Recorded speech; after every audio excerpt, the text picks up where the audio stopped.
Testing, testing.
Make sure the cameras are on that side.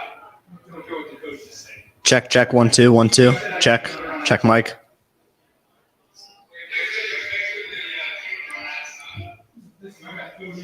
Check 1 2 1 2. Check. All right. Oh wait, I need that.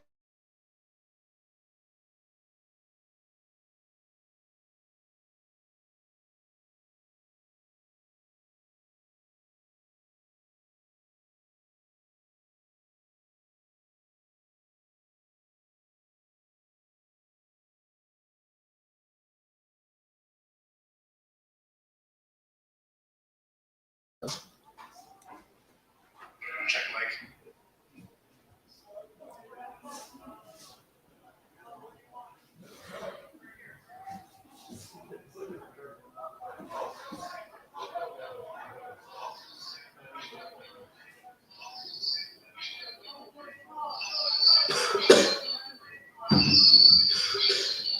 I go that way.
Yep. Okay.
Hello, everybody. Welcome to another spectacular night of Red Hawks football. My name's AJ Gray, and I'm here with my co-host, Andrew Hofacker. Hey, guys.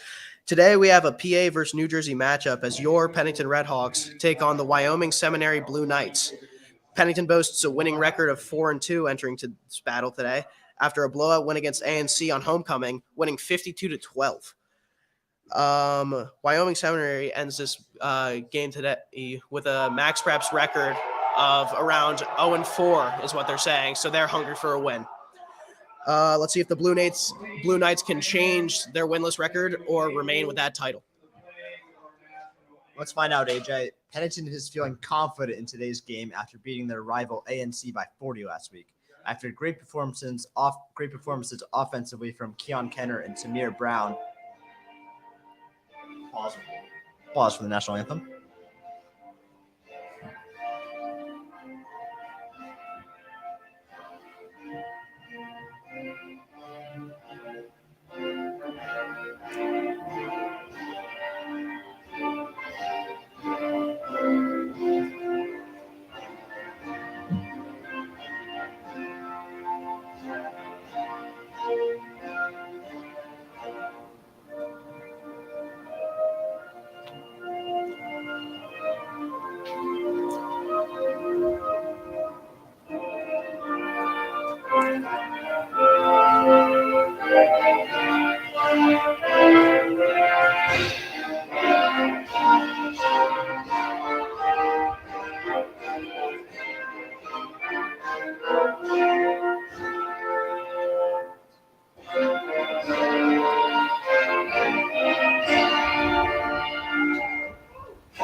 National anthem there, ladies and gentlemen. Let's get this game started today.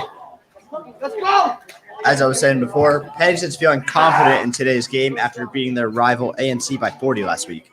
After great performances offensively from Keon Kenner and Samir Brown and strong defensive performances from Bryce Warner and Tommy Sertz, I can't wait to see if these performances can be replicated today.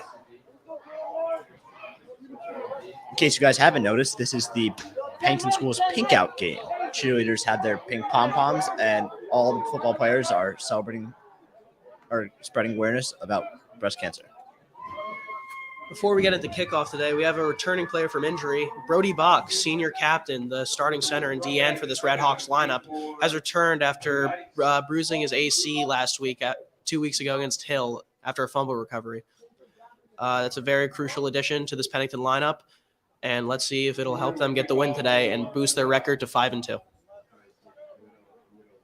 Bryce Warner is set to kick off.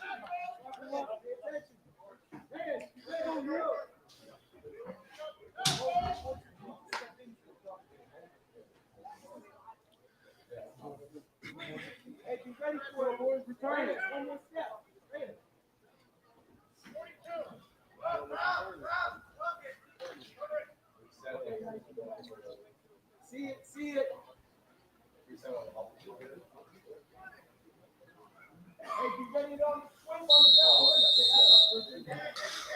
Let's get this game started. Bryce Warner with the kick. It's in the air. It's going to bounce around a little bit. It's going to be recovered by number 19. He's going to bounce it to the right side, and he's brought down. Mix of the freshman Ren Swain and Lucas Sauerman there for the tackle.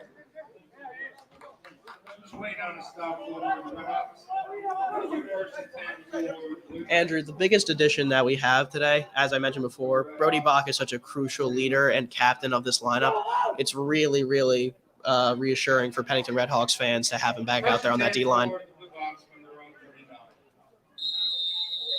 I know Pennington was feeling confident. Even that with missing Brody Bach, they still had an amazing performance last week. Winning by 40 against A&C, how can he not be confident entering today?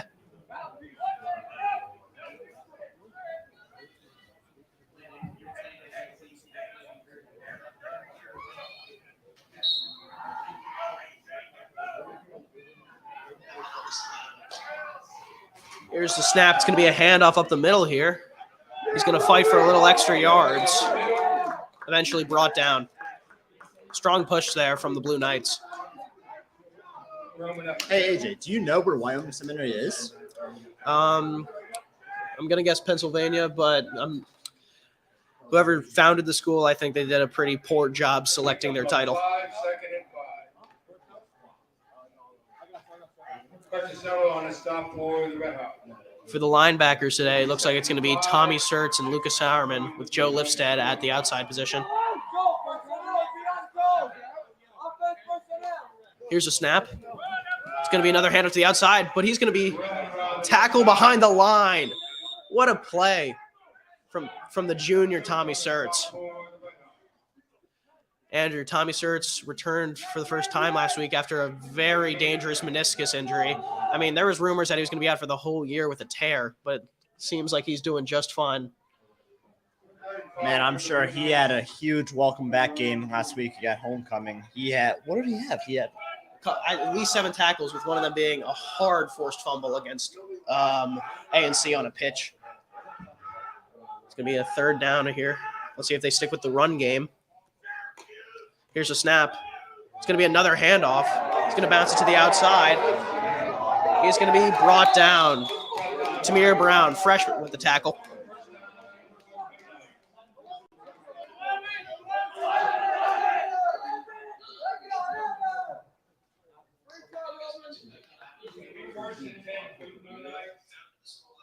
From the Red Hawks.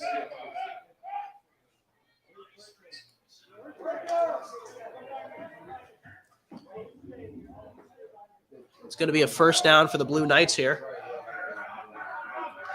D-line today seems to be configuring, I think that's all seniors today, with Frank Marchese, Brody Bach, and Michael Fingerman. Here's a snap. It's going to be a read option here, and he is going to be wrapped up. Nice tackle from the senior Joe Lifstead there. For you viewers at home, I don't know if you can tell, but this Wyoming Seminary quarterback is huge. Number 1, he looks like he's standing at least 6'3". Bare minimum, and looking at around 240, but that could just be the back plate. It looks like Sidney Rouleau is going to come in here. He has asked me on this broadcast to call him Big Canada. That is the one time I will bring up that name.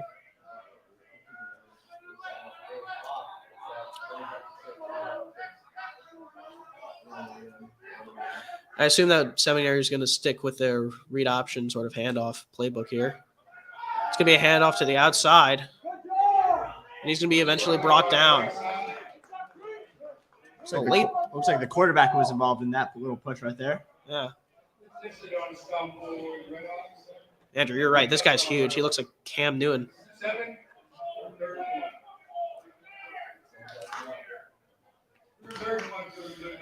And AJ, I'm going to try to pronounce his last name here, but don't get mad at me if I butcher it. It looks like AJ.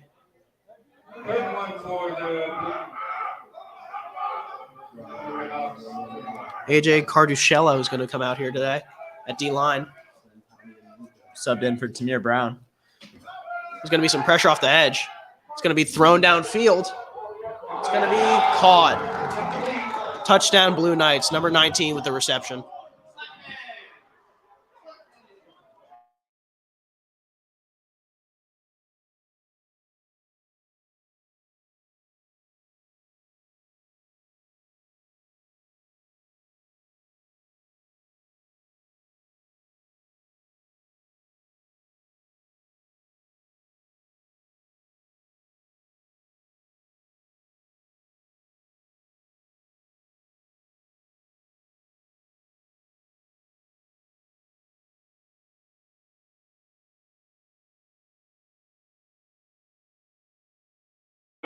Kick is good. Blue Knights lead Pennington 7-0 in this first quarter. Looks like they're switching up on the special teams unit a little here.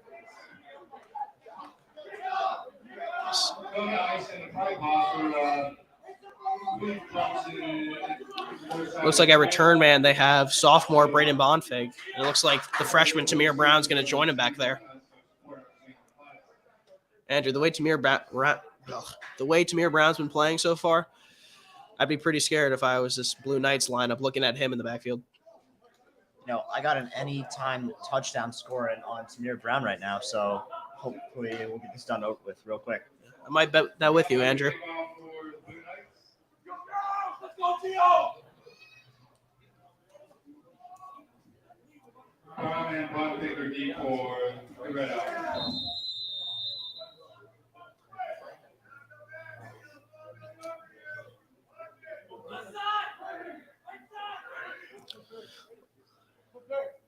Here's the kick from Wyoming Seminary. It's going to be a deep ball here.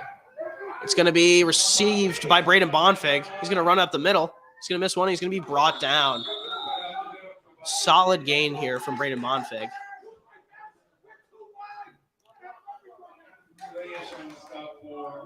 First person we're going to have in the backfield today is Keon Kenner. Keon last week had, I think, 2 or 3 touchdowns against A&C in our homecoming game. Let's see if he can replicate that performance again.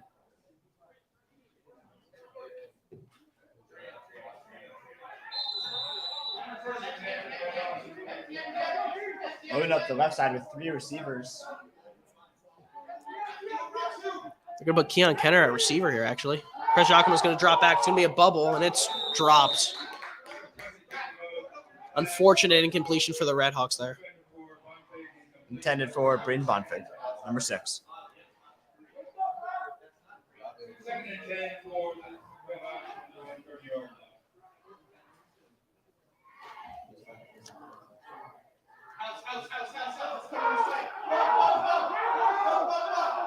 It's going to be a dual back system here. It's going to be a read option. He's going to run into his own O-line. Big pancake there from the sophomore, Sidney Rouleau, Big Canada, showing why he has multiple offers from schools such as Michigan and Washington. Plus my all-time favorite, the University of Tennessee, go Bulls. And my favorite, University of Florida, go Gators.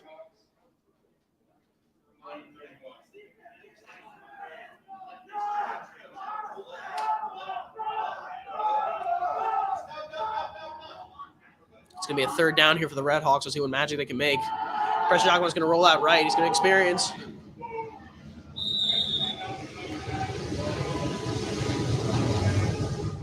And is that?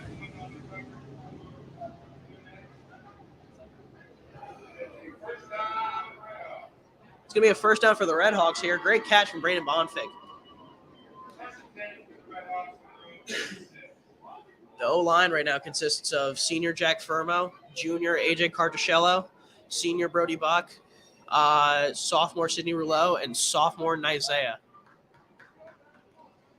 They're going to stick with Preston Giacomo as the leader of this offense now. Looks like they're going to save sophomore Cannon Benzio for later. Oh, and here it is, my favorite dual backfield that we can have. Tamir Brown and Keon Kenner.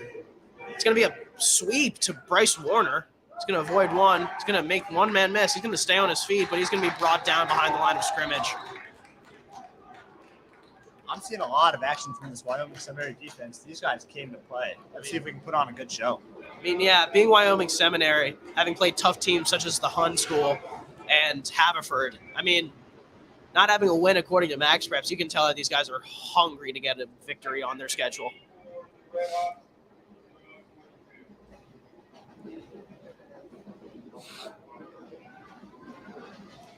It's going to be a second down here for the Red Hawks. Here's the snap. It's going to be a handoff to Tamir Brown. He's going to take it up the right side of the field. He's going to avoid one man, but there's a flag called on the play.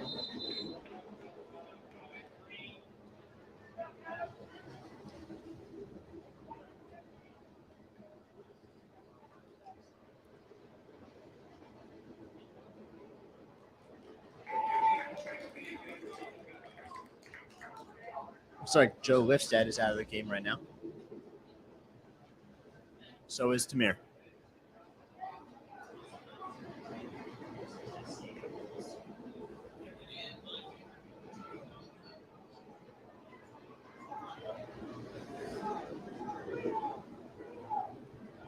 Looks like a holding call on the offense. Sets him back a few. Here's the snap for Preston Giacomo. Let's see what he can do with that arm. It's going to be a check down pass, and it's going to be dropped. A little behind number 11 there. Unfortunate incompletion for the Red Hawks.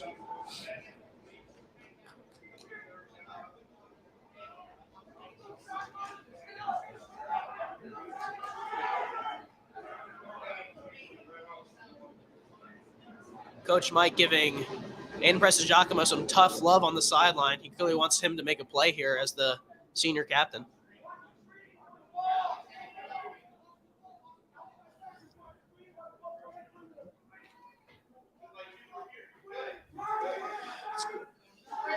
It's going to be two wide receivers on each side. It's a third down. Kenner in the backfield. Here's the snap. It's going to be a heave downfield. And it is a little overthrown, intended for senior captain Frank Marchese there.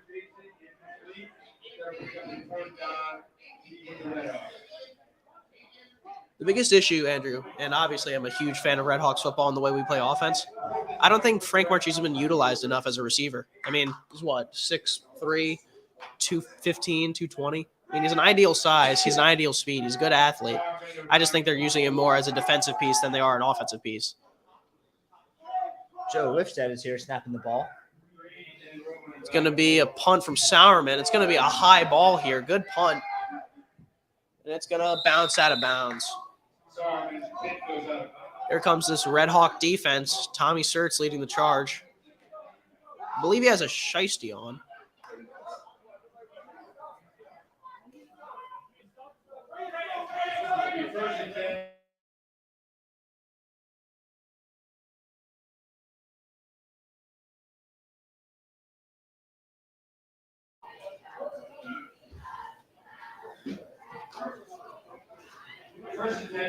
Unfortunately, a really light showing from the birdcage right now. Hopefully that'll change up as we get a touchdown soon. I mean, that may be with the odd scheduling. I mean, a Thursday night game, people got homework to do, Andrew.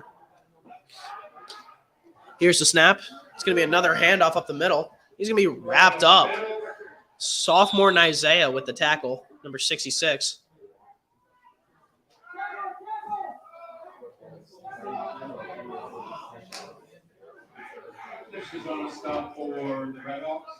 Let me tell you, Andrew, Isaiah has been one of my favorite additions to Pennington this year. I mean, well, you have Sidney Rouleau, who's number 77. He's big, and he's a funny guy in the locker room, but man, is he rough to deal with. And Isaiah's similar to him, except he's a little more mellow. He's a little more nice. I think him and Sid complement each other well and make a great D-line and O-line. Here's the snap. It's going to be a play action here. Quarterback's going to throw it on the field. It's broken up, and it's nearly picked. Deflection by Tommy Sertz there, nearly picked by number 4, Lucas Sauerman. Now Isaiah is subbed out for Big AJ. Big AJ, is that the name we're giving him, Andrew? I mean, I think it's fitting. Very fitting.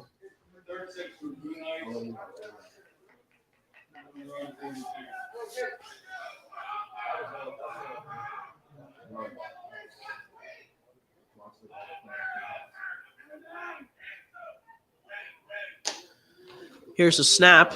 It's going to be a handoff here. He's going to bounce out a little bit. And Lucas Sauerman's eventually going to bring him down. Nice physical tackle there from the sophomore.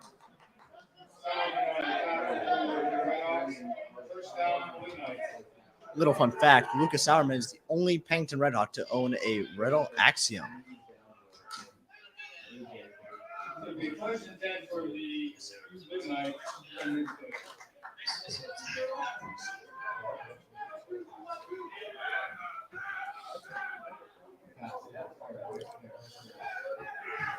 I mean, let's see how many times Wyoming Seminary can run this ball before their running back and quarterback get tired.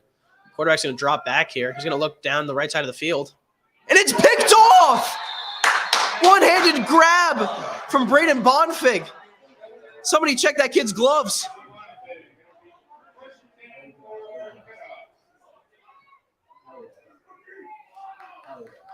What an interception from the sophomore. Sticking up his right hand and managing to bring it down even while being pressured from the offense. Just a great grab.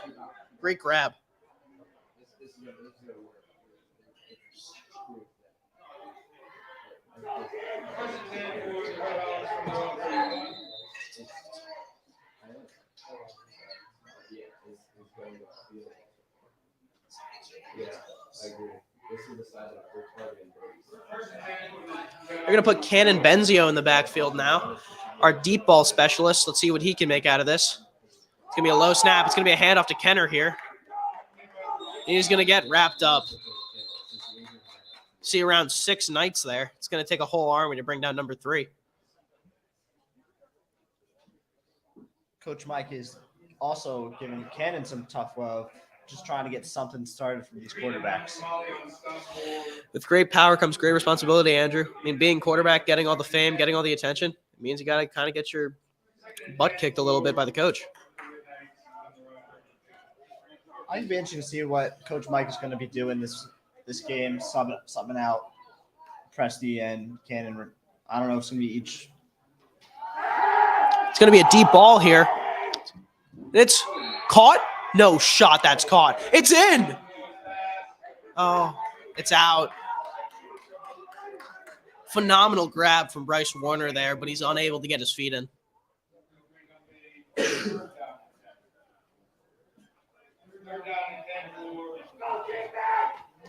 Another 3rd down and 10 for the Pennington Redhawks. I think all they need is just one big play to get them going. I mean, the big play was right there, Andrew, but unfortunately, Bryce Warner's feet are just a little too big.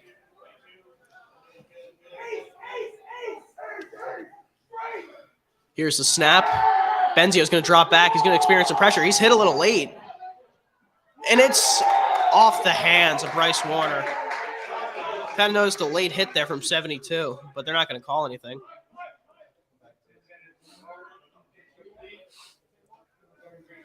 Punt team is back out.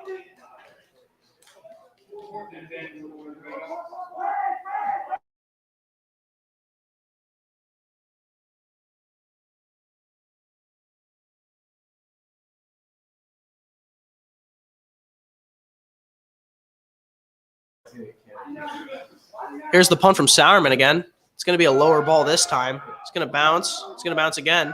It's going to be off his fingertips. Wait. Redhawks might have it.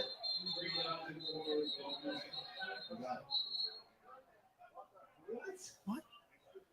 There's a call here from the ref. And it's unfortunately Blue Knights ball. First down. I mean, Andrew, their offensive drive that they were having so much success on was stopped by a phenomenal play from Braden Bonfig there. Let's see if we can get another spectacular miracle on this Redhawks defense to get it to be our ball. I'd be totally okay if we went 3 for 3 with we're 1 for 3 right now with Braden getting the pick. How about we give one to Bryce or another Bryce? Having two Bryces in the secondary is a little challenging for us commentators, eh, Andrew? Couldn't agree more. That's the first time I've had for the Blue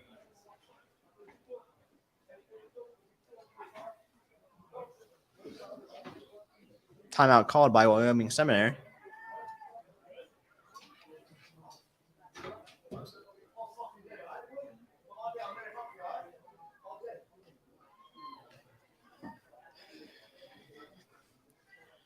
And Andrew, while we're in this timeout, I'd just like to announce at halftime we will be having Coach Shane Taggart for the Pennington lacrosse team be coming up here. Not just the Pennington lacrosse team. I heard he also coaches. No, not just heard. I know he coaches football fundamentals for the young middle schoolers. It's going to be good to have a seasoned veteran up here in the booth with us, eh, Andrew? Yep. And even though I don't play lacrosse, man, I wish I could. I'd love to be under his coach. However, I do play lacrosse. Number 10, make sure to watch out for me during the spring.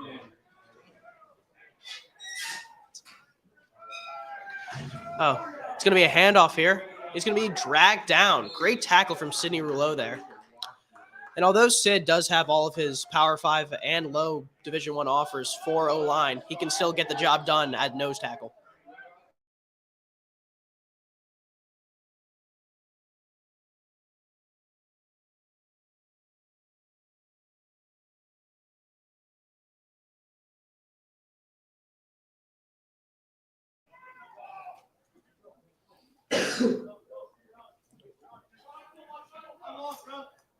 It's going to be 2nd and 10 here for the Blue Knights. Here's the snap. It's going to be a play action here. Quarterback's going to roll out to his right. He's going to throw it downfield, and it's incomplete. Low ball there for number 1.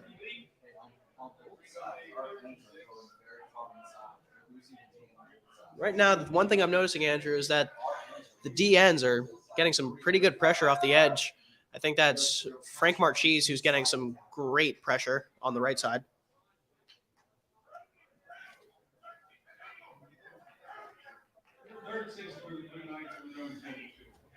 It's 3rd and down here. 3rd and 6.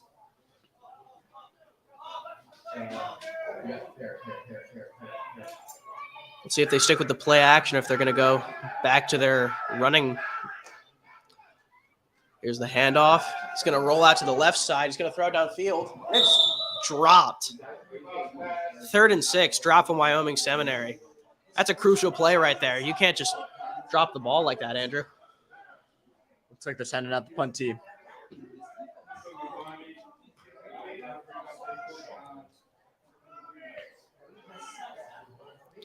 For today's broadcast, I'd like to shout out Mr. Jack Dobbins for being with us here today.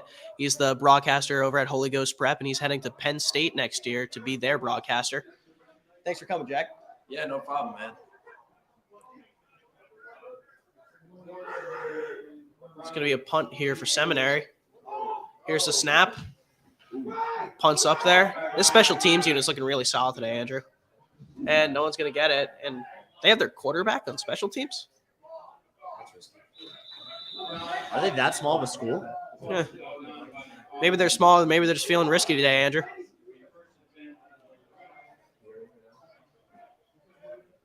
I can't imagine sending any of our quarterbacks out there. I mean, yeah, they get beat up enough from these DNs today.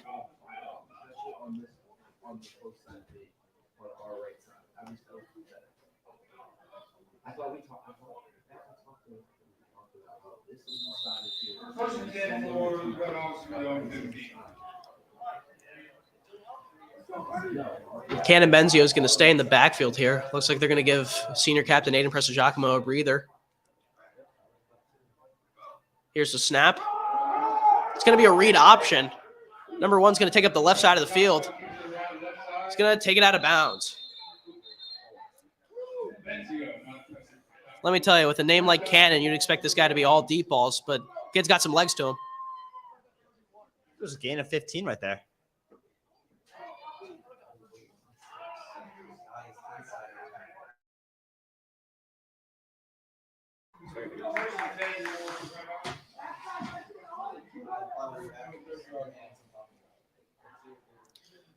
It's going to be 2 receivers on each side of the ball. Kenner in the backfield. Benzio still leading this offense. Here's the snap. It's going to be a handoff. He's going to bounce up to the right side of the field. He's going to be brought down. Interior blocking on the run game seems to be Pennington's main issue today. Let's see if they can tighten that up.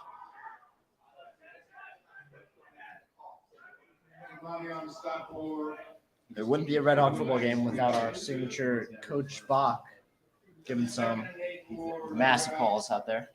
Let me tell you, Andrew, we're on the other side of the field, and I can still hear the raspiness of that voice.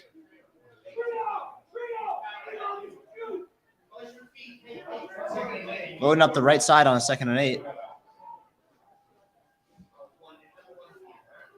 Here's the snap. They're finally going to let Benzio throw the ball. He's going to experience some pressure. He's going to roll out left. Oh, and it's going to be a deep ball downfield. And it's nearly, but it's out. Bryce Warner, his 2nd time today, making a great grab on the left side of the field, but being ruled out. You got to suspect the fact that this kid's a little upset at the moment.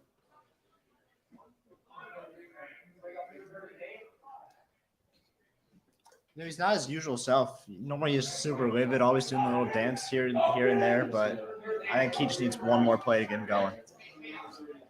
I mean, yeah, you're right, Andrew. Number 11 has been kind of the heart and soul and the energy of this lineup. But if I got 2 balls that I caught and put my body on the line for, and they got called out, I wouldn't be dancing either. Here's the snap.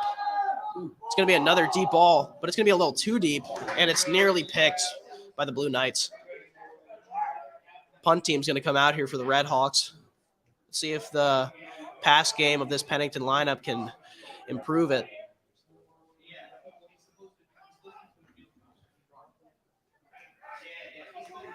Looks like on the sideline, senior JT Shamsey's here today.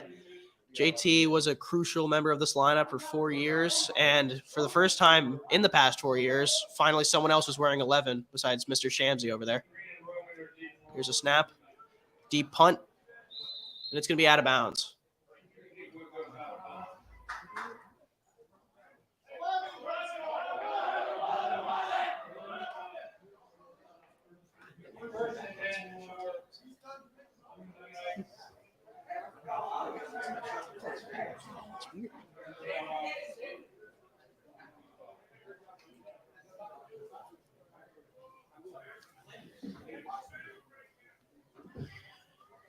Linebacker's going to stay the same here. Junior Tommy Sertz, sophomore Lucas Sauerman, and senior Joe Lifstead.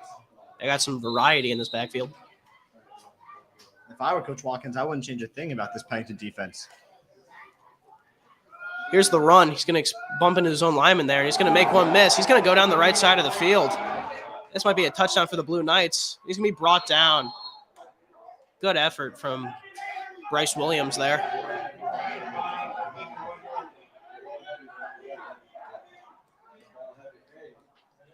Was he brought down at the 1, or is that a touchdown? And due to request from graduate Kieran Karp, he wants me to give Ty Bach a shout out here. He's up here in the booth with me coaching. Close the earbud, huh, pal?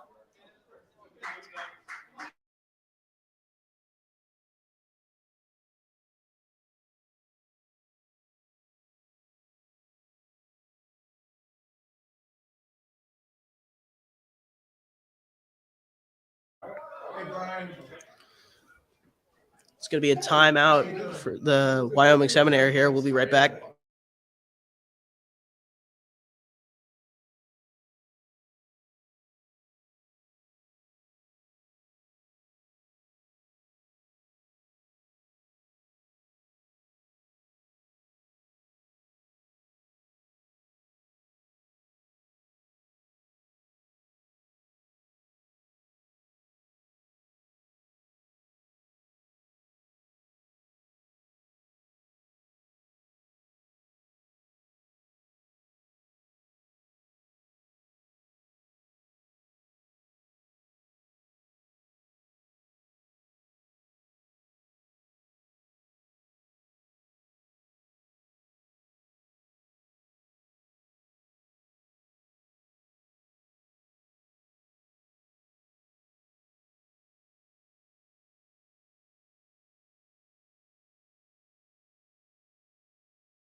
We're heading into the second quarter here. Wyoming Seminary is going to be within the 3-yard line of the Red Hawks. See if they can make this a 2-score game. Hopefully not. We have 3 people surrounding the quarterback here. Here's a snap. It's going to be a handoff. And it's in. Touchdown Blue Knights. Score is currently 13-0.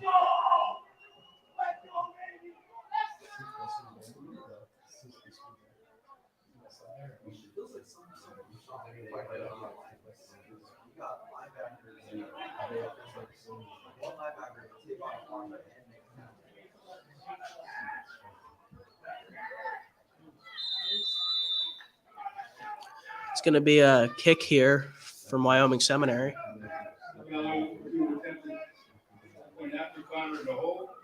And it's going to be shot a little early by sophomore Lucas Sauerman there. I mean, can't really blame him. I mean, number 4 for us currently leads the team in tackles. If he wants to get an extra one, I'm not going to stop him. Just a little too jumpy.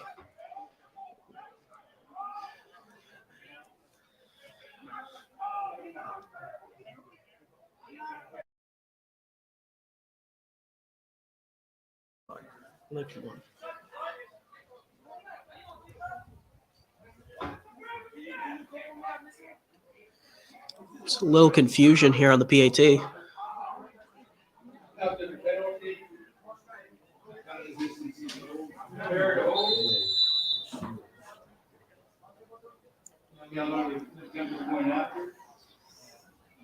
Here's the kick. It's going to be up and blasted through the goalposts. Andrew, the special teams unit for this Wyoming Seminary offense is looking very solid. Speaking of special teams, we're joined today by graduate from the class of 2024, Alex Lee today. Kicker last year. Kicker for us his junior and senior years. Great to have him here. Boss on the north side of the stadium.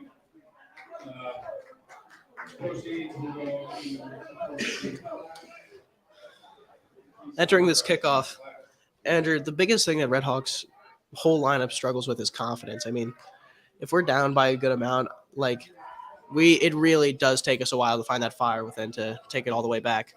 And right now, I'm just praying that this Pennington offense and defense can find the fire and make sure that we make this a tie game or take the lead. I'm not trying to put hate on our Red Hawks, but they just look a little out of it. I mean, they just got to get something going.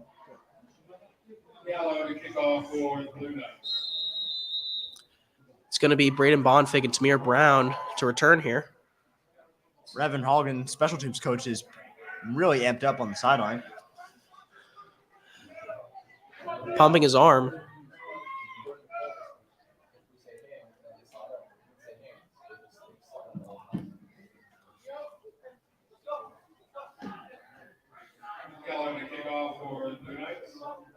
Here's the kick. It's going to be a high, deep ball to the left side of the field. Caught by Bonfig, but it's going to be a touchback.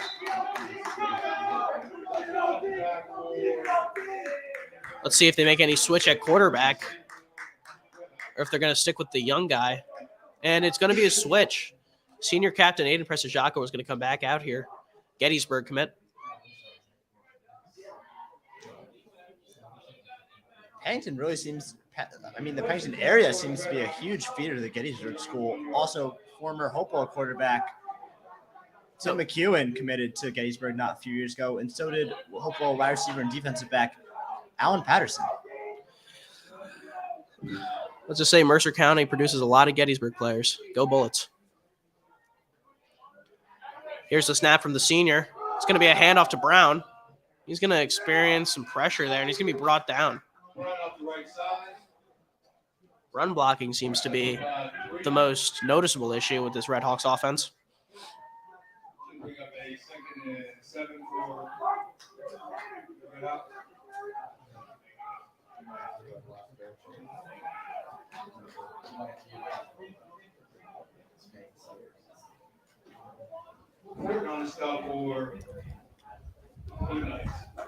It's going to be a second down here for Pennington. See what magic they can make out of it. Here's a snap. Giacomo's going to drop back. Big pancake there from number 77. And it's caught. What a grab from the junior Bryce Warren. He's going to talk a little talk there to the DB. Great catch from number 11. There we go. I think that has to be the one to get us going. Let's see if Bryce can get back to his dancing self after that nice grab.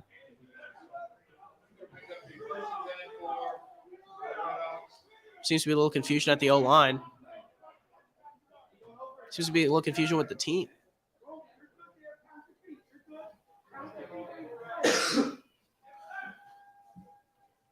Here's a snap. Pennington's in their hurry-up offense. It's going to be a handoff to Brown. He's going to break it up the middle. Great run, and it's stripped.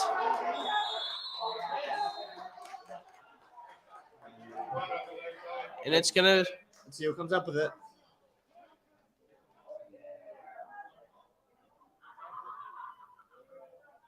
There's something thrown.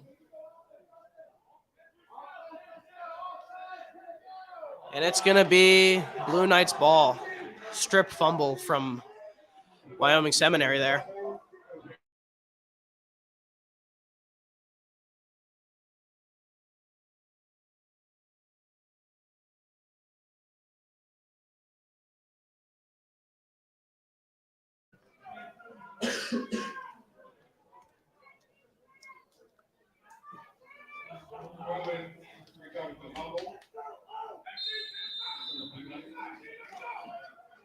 See if the Red Hawks defense can rally here.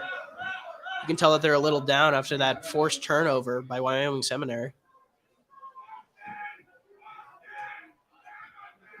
It's a new call that I've heard. Boston from Coach Bob.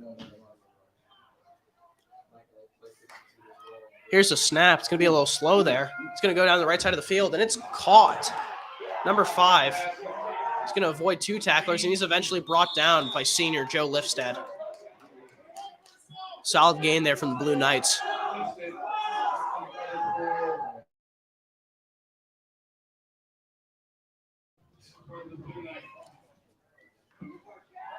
First attack for the Blue Knights when they're under 40 snap.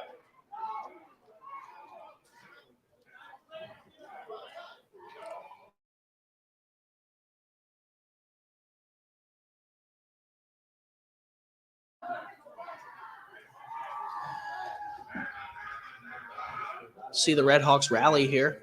It's going to be a first down. It's going to be held by the... Just a weird play there. Heard ref call false start. False start against the Blue Knights. It's going to be a flag called against the Blue Knights there. It's going to push them back about 5 yards. See if that can give Pennington the momentum here to get their ball back and score a touchdown and make this a one-score game. From their own 42-yard line. First and 15 for the Blue Knights from their own 42. Right now, someone I've seen performing well is Frank Marchese. I mean, after switching from linebacker last year, the senior has been getting some solid pressure off the left side of the end.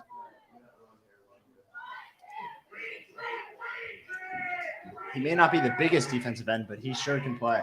Works his best as a speed rusher, Andrew. Here's the handoff up the middle. And he's going to be wrapped up by a mix of a lot of Red Hawks there. I think that was a mix of Tommy Sertz, Lucas Sauerman, and Joe Lifstead. All the Red Hawks linebackers working together to get the tackle.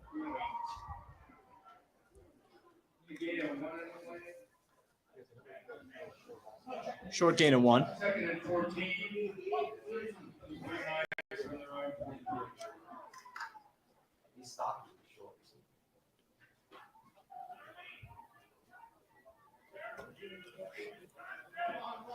Second and 14 for the Blue Knights. It's going to be a 2nd and 14 here for Wyoming Seminary. Here's a snap.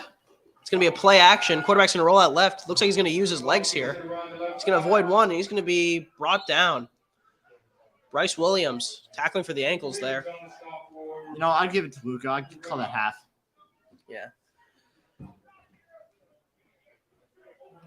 And Bryce Williams showing his solid technique there. I mean, him being one of the highest ranked on this team, definitely top 3. I mean, multiple offers from places such as Pitt, Syracuse, Boston College. I mean, there's a reason that guy's starting out there on that safety position. The ACC Demon. Red 9 for Blue Knights from the 48.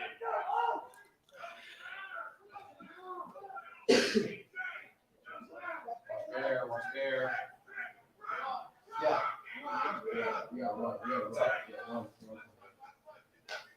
Here's the snap.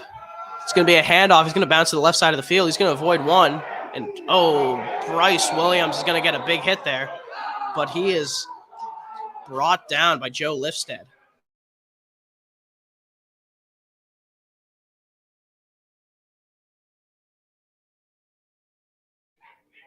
Let's take on stop for Red Hawks.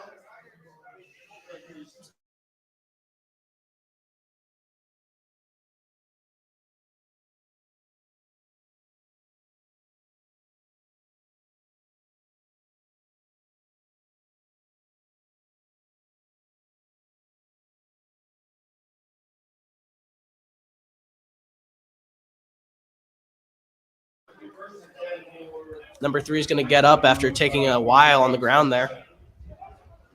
Huge hit by number 8, Joe Lifstead.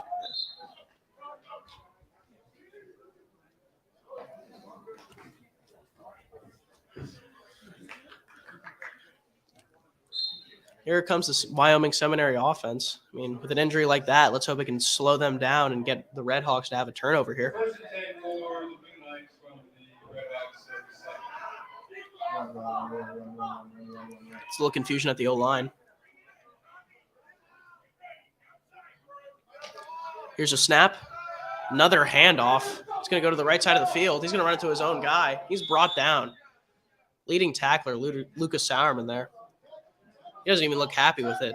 I mean, Lucas Sauerman's the type of player who cares just about winning. He doesn't care how many highlights he gets on his highlight tape.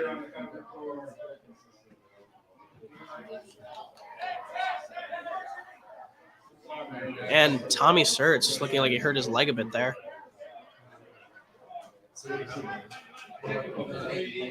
Looks like we got a Wyoming Seminary player slow to get up. It's going to be a player slow to get up here. And Tommy Surtz is going to have a little issue on the Red Hawks side of the ball.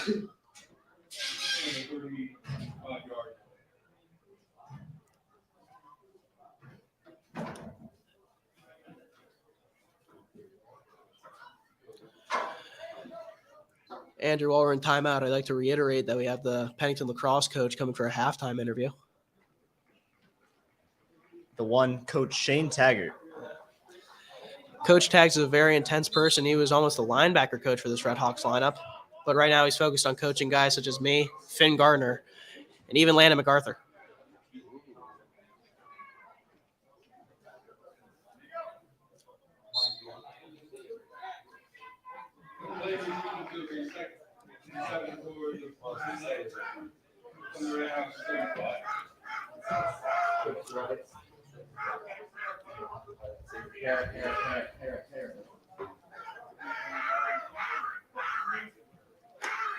Here's a snap.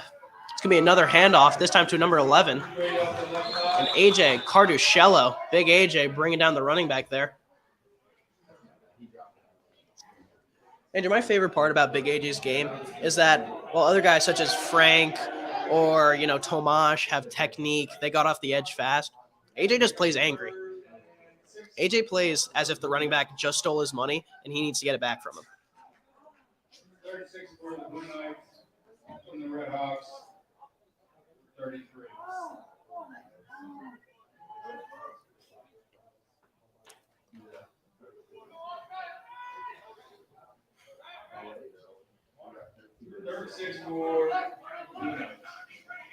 Third and 6 for Wyoming Seminary.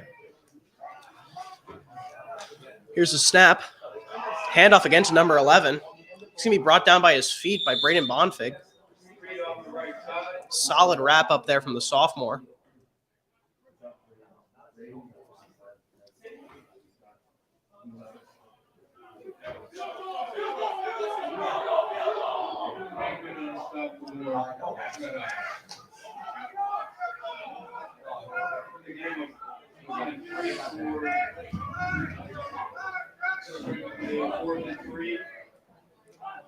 It's a 4th and 3, and Andrew, usually when we play high school teams, I would expect this to be a missed field goal, but this special teams unit has definitely been the most solid that I've seen so far. See if number 2 has the leg to do it. Here's this kick, and it's going to be up. It's in. Great kick from the special teams unit there, proving to be the most solidified part of this Blue Knights lineup.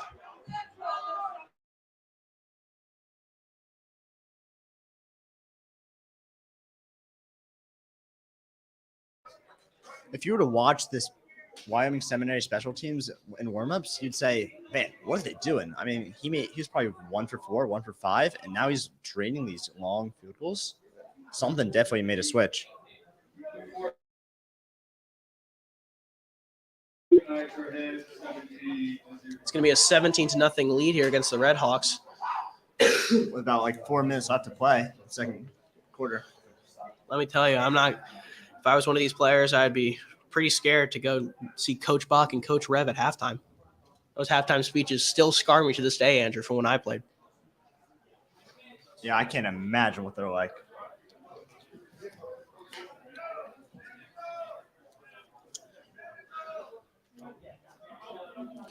Front line of this kickoff return unit is going to be led by Jameer, the freshman, Joe, Lucas Auerman, Tommy Sertz, and Bryce Warner. Tamir Brown and Braden Bonfig set to return. Wouldn't have it any other way, Andrew.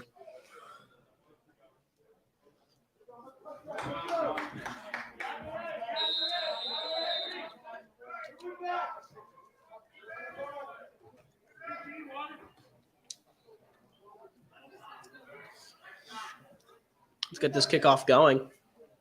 Number 2 is going to boot it, this time a little lower to the right side of the field. It's going to be picked up by Bonfig. He's going to cut up the middle. It's going to be brought down. Decent gain there from the sophomore. Brought down at about the 30-yard line. Pennington offense. Looks like Presti is back in the game. Looks like Keon Kenner, senior captain, is going to get a breather here.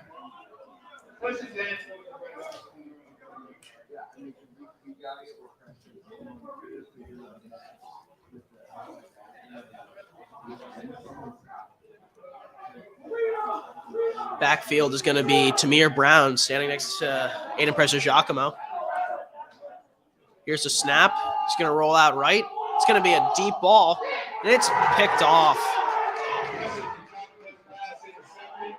Interception from Wyoming Seminary.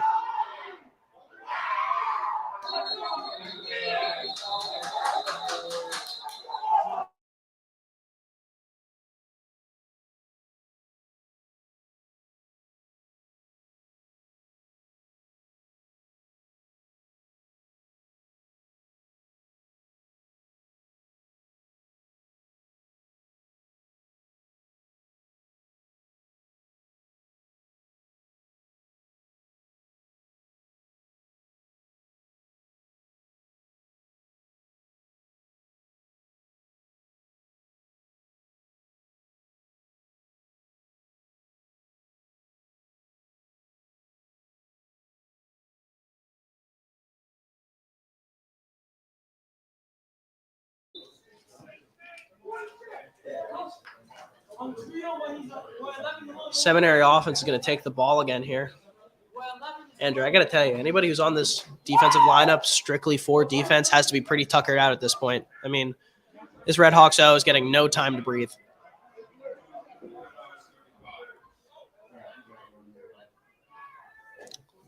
Here's the snap. It's going to be a very long play action, and he's going to escape pressure. Get him. Come on. It's going to be an incomplete pass after the pressure from Lucas Auerman. Man, I tell you, that was definitely one of the more riskier plays I've seen Wyoming Seminary use.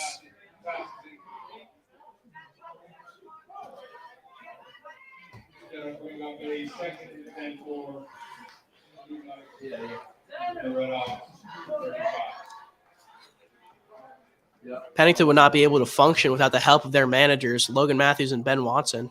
However, they are lacking the help of manager Gavin Spodek, who was our manager last year. Come back, you quitter. Intentional grounding called against the Blue Knights. That's a 10-yard penalty and loss of down.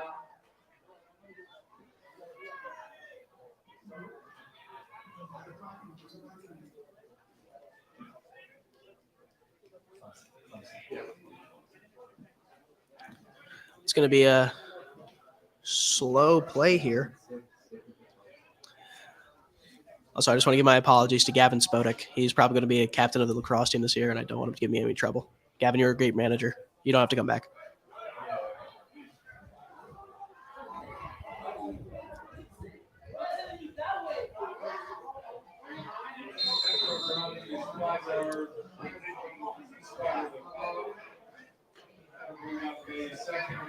It's going to be a second down here for Wyoming Seminary.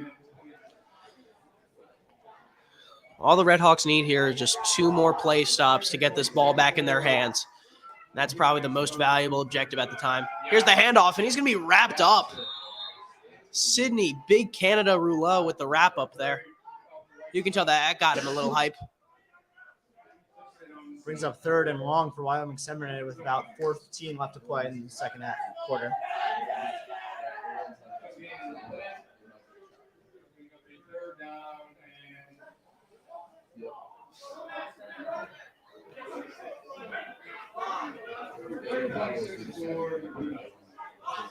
See if this Redhawks defense can keep up after that great play from Sydney Rouleau there.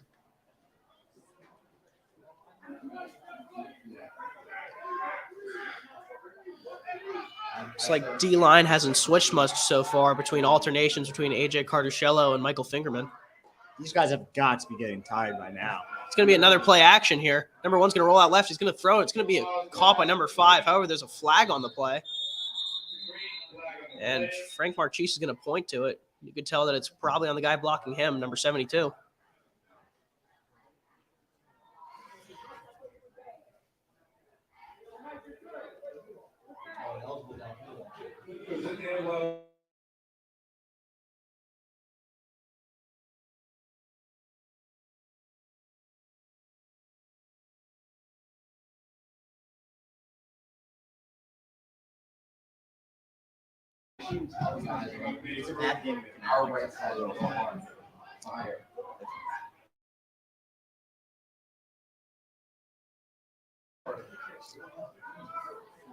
Around 3 minutes left here in the half.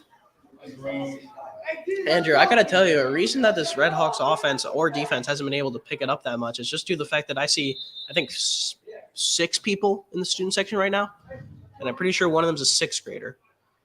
So energy has not really been there for the fan side of Pennington's team. Yeah, right on the money, 6.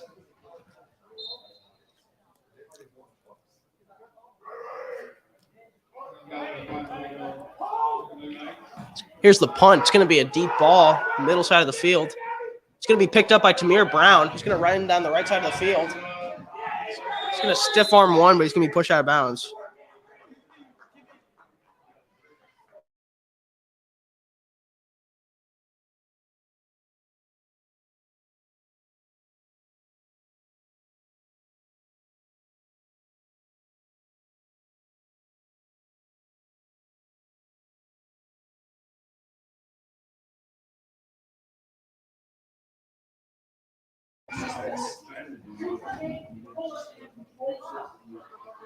Redhawks offense is going to come back out here. After that pick from Presta Giacomo, they're going to switch it up a little bit with the quarterback, Kenan Menzio. Number 1's going to take it. Here's a snap. It's going to be a handoff to Tamir Brown. He's going to cut up the middle, and he's met with number 72. A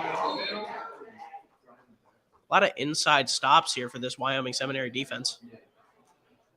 Hopefully Pennington can notice that as well and clean it up as we enter the half soon.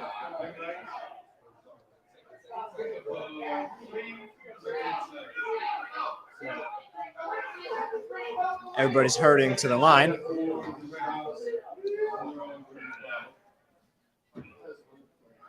Here's a snap. Benzio's going to roll out right a little bit. It's going to be a deep ball. It's caught. Frank Marchese finally getting a reception. He's going to make a little more out of it. He's still on his feet. Finally, they give number 5 the ball.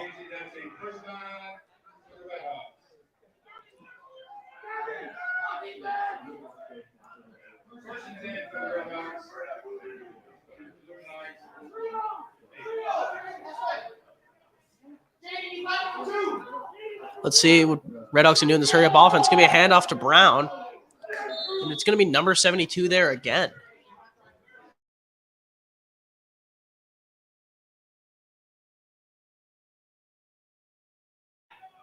Yeah, these inside zone runs are not helping anyone right now.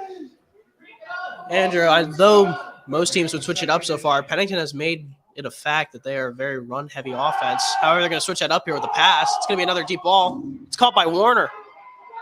Another great reception from number 11 there. He's a little slow to get up. I think it's hurt his leg a little bit. That's going to be a crucial injury for this Redhawks lineup. Well, let's hope he's not injured. But he's up. It's probably just a little stinger on his leg. And the cheer squad is singing happy birthday when we were down 17. That's wonderful.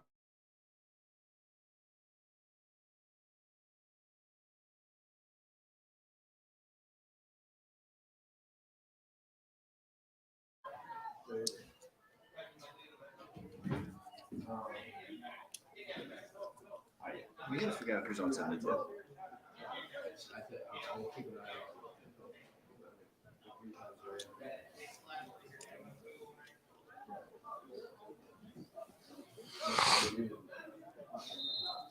It's like everyone's having a little trouble with their legs so far. I don't know if it's the knee pads adjustments or if everyone's just getting a little banged up.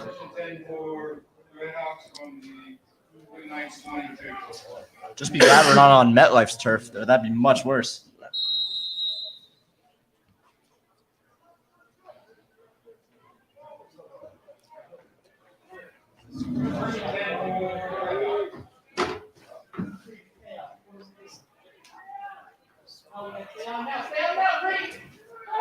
The snap's going to be muffled a little bit here, and it's picked up by Benzio.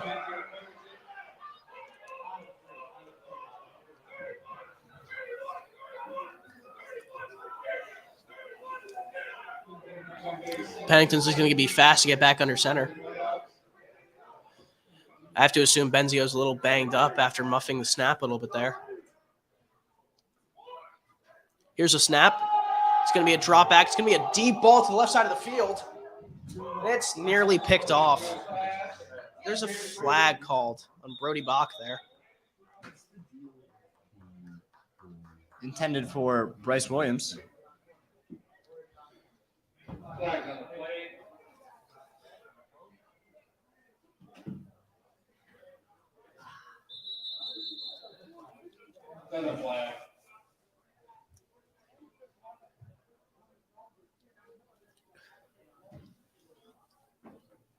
Seems like senior captain Brody Bach let his temper get to him there. I'd like to thank Mr. Vogel and Tech today for hooking us up with this camera. Speaking of cameras, Chris Aroli, where are you? Nova's not doing you any favors, buddy. Come back to Pennington.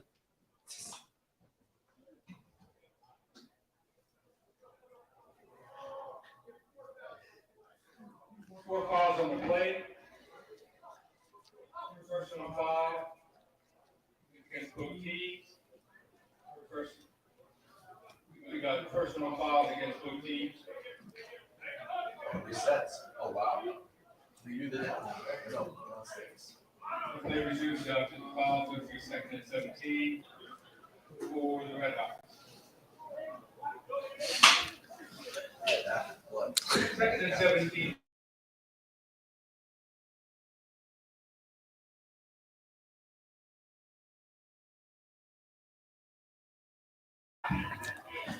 I mean, Andrew, this Redhawks offense and defense function their worst when they're down. I mean, right now there's a little anger on captain side of the ball. We could use a former captain, like our friend here, number 2, Tyler Brock. It's going to be a fake here. It's going to be downfield. That's PI. And there's the call for the Redhawks. Bryce Warner is going to talk, although as a flag. I mean, whatever gets people hype, I guess. Bryce Warner does have to remember to take it easy. I mean, 2 games ago, he was livid and he would not stop getting penalties called on him. As we enter the half with about 30 seconds left, I'd like to thank all of our viewers at home. I've seen multiple snaps from the flags waved off. Wonder why. Going back to thanking our viewers, I'd like to thank people such as Finn Garner and his family for putting us on his TV. I know future lacrosse captains Landon MacArthur and Gavin Spodek are watching this.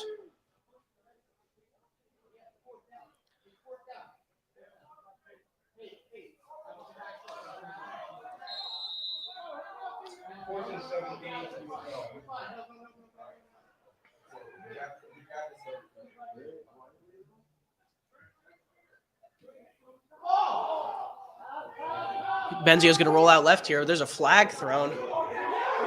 He's brought down. Sack from Wyoming Seminary.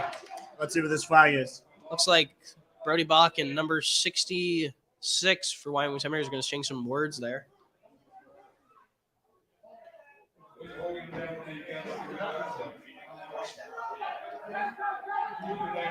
Holding called on the offense.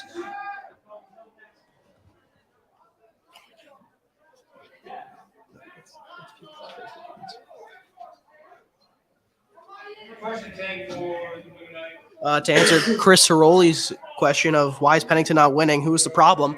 Maybe we want to perform more if we had an actual cameraman here. But no, go off to Villanova. Plus, we're missing our very own Ev Edits. Where are you?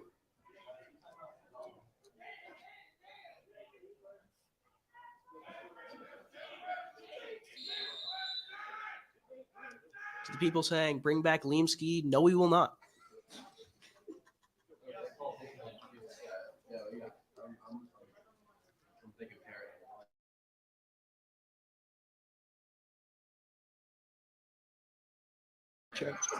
And it's going to be a knee here. Entering the half, Pennington currently trails by 17. Let's see if they can get back on their feet entering the second half. In a couple minutes, we're going to have Shane Taggart up here for a halftime interview. We'll be right back.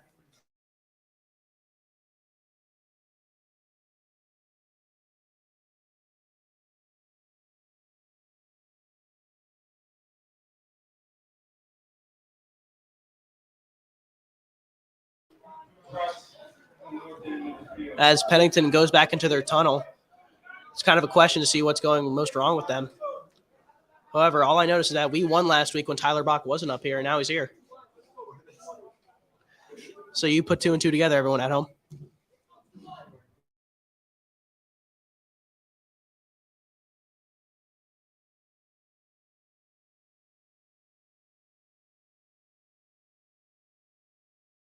Little feature from Tyler Bach here. Hi, Chris Ciroli.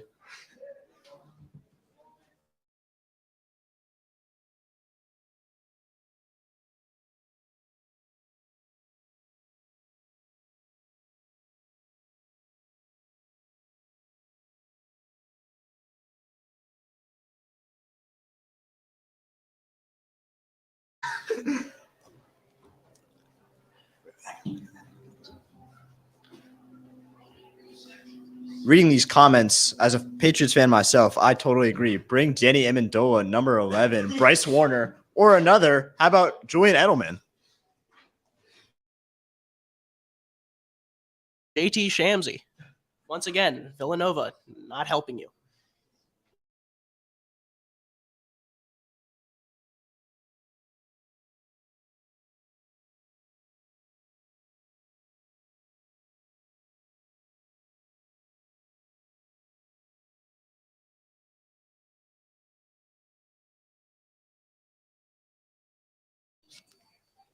It looks like a couple people are joining us for the interview right now. It seems to be Coach Taggart, JT Shamsey, a.k.a. Danny Amendola, and my father for some reason.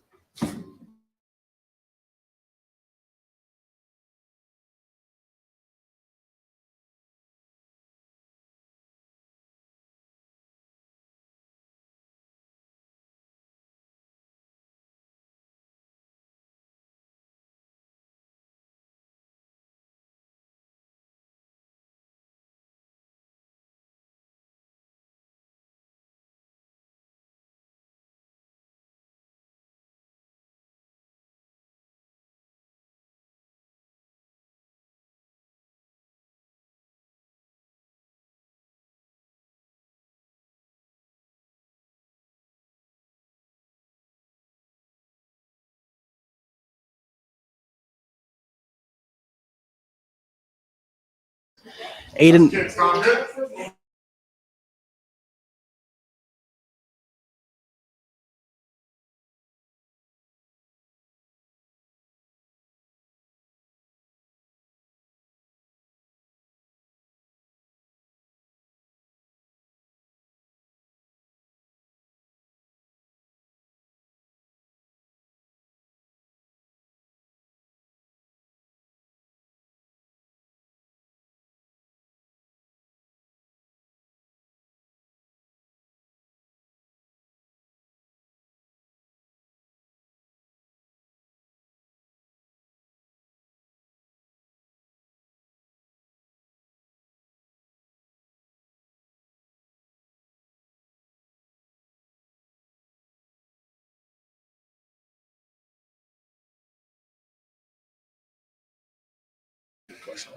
Yeah.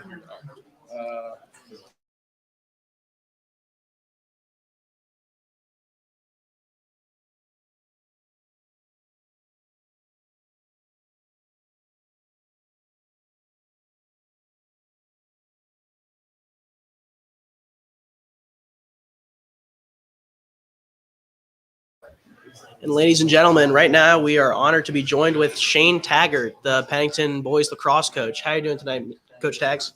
I'm doing well, AJ. How are you? Doing pretty good. Glad to have you here. We're just going to ask you a few questions. First off, what do you think has been Pennington's or Wyoming Seminary's biggest strength going into the half so far? I think going into the half, Wyoming Seminary right now, they're controlling the turnover battle with that fumble in the second quarter they recovered and a couple picks here that's really changed field position, set them up for a nice 17-0 lead going into the halftime here.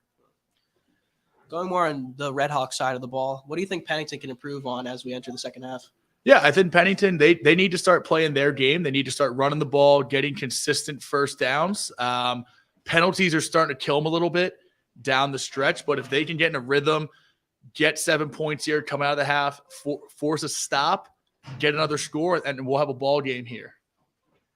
That's a great take there, Coach Tags. Another question. From the Pennington Red Hawks offense and or defense, has there been any sort of standout players? Yeah, honestly, number 6 for Pennington. That was an unbelievable interception in the first quarter, the one-handed pick. Braden, I believe his name is correct. Yeah, that catch was ridiculous. Hashtag SC Top 10. Thank you for the hashtag there, Coach Tags. Next question we got is that, do you think that the reason Pennington is currently trailing is the fact that we had a blowout win against a game we cared so much about last week? Yeah, I think anytime you come off a Saturday afternoon, homecoming, couple alumni are in the house, everyone's all happy after a nice, what was it, 53-12 victory. You kind of forget what type of game you should be playing, and you come in here on a cold Thursday night. Usually you're playing Friday night, and a team that you play every year comes in here and they're kind of pushing you around playing bully ball. So I think they overlooked them a little bit, to be honest, AJ. We got a question from the audience here. Keen Brown has seemed to quote you as you, Coach Tags, were an all-state linebacker. Can I confirm that? I'm gonna deny those allegations on the linebacker one, but I did play ball back in the day. We can check the tape there, Keen. Might take us a while to dig that up, Coach. Going to our next question. Do you think that we have been performing better in the run game or pass game so far? Honestly, in talking to Coach Watkins, he's a big run the ball type of guy. I think our passing game struggled a little bit. I believe we have 2 interceptions right now.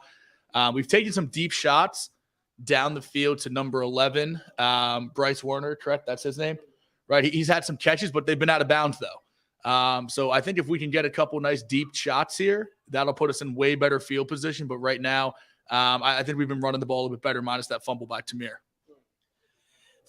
Final question. Do you think that the Pennington secondary or D-line has been the backbone of this Red Hawks defense so far? So far today, I would say the D-line is keeping us in this game with holding the line of scrimmage. And the secondary, if they make 1 or 2 more plays or another tackle, it's probably 10-0 instead of 17. So I'd split it 50-50 down the middle there for you, AJ. Thank you, Coach Tags. And one more final thing. Gavin Spodek is quoted as saying he can bench more than you. What is your comments on that? Gavin can find the weight room the entire offseason, and he won't be able to get on the bench like Coach Tags. But I do want to give a shout-out to Keen Brown. Thank you for your service, Keen. Thank you for the interview, Coach Taggart. Let's see if Pennington can rally and going into the second half. Great to have you. Thank you. Go Hawks.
Soon, let's hope to be joined by 2023 senior Tyler Bach for a little interview.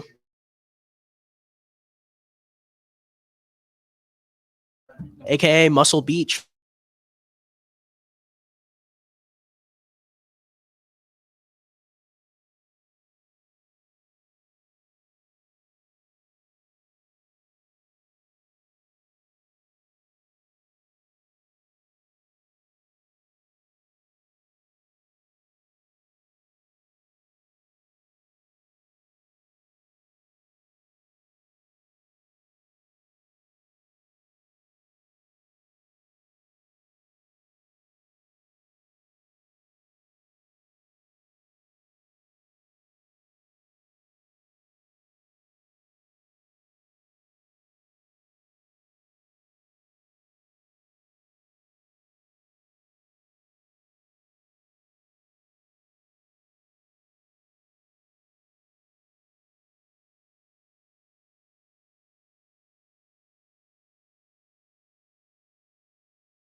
I noticed that Aiden Pelililo is currently in the chat right now. AP, I haven't seen you play since freshman year, and I just got to ask. It's been around almost 3 years now. Is your shoulder finally healed?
In the chat right now, we're joined by 20-year-old high school participant Quadir Durden. Quadir recently decommitted from College of Wooster to go to Oberlin College. Two D3 schools, both in Ohio. Seems a little unnecessary to decommit, Q.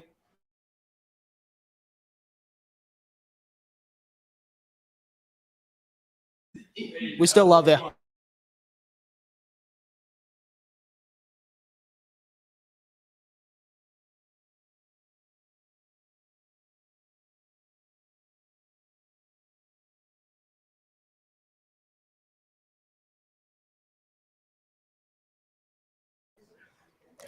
Quadir, I'm sorry. Don't hurt me.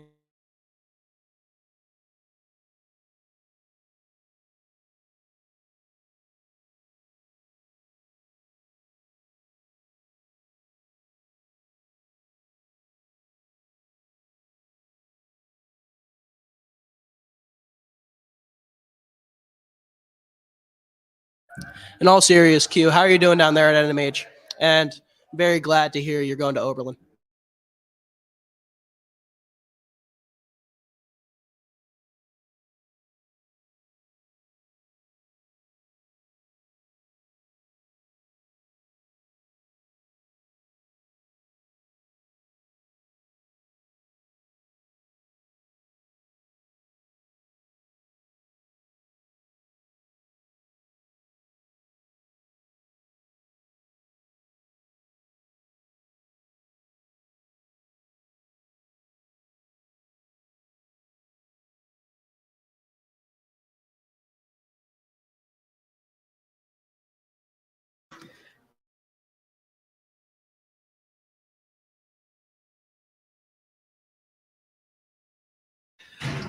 Real quick, we have a radio call coming in from a graduate of last year, currently at NMH, Quadir Durden. Quadir, what do you want to say to the fans? Wait, repeat the question. Repeat the question, chat. What do you got to say, Q? Repeat the question. Repeat the question. Q, what do you got to say to the fans today? AJ, repeat the question. I'm saying, what do you got to say to the fans today, Q? What's up, chat? I might pull up tomorrow. Quadir said he might pull up tomorrow. That'll be a great sight for all of us Red Hawks fans to see. You got anything else, Q? Nah. Game, bro. You're right, Q. Let's win this game. Great to have you. I'll see you.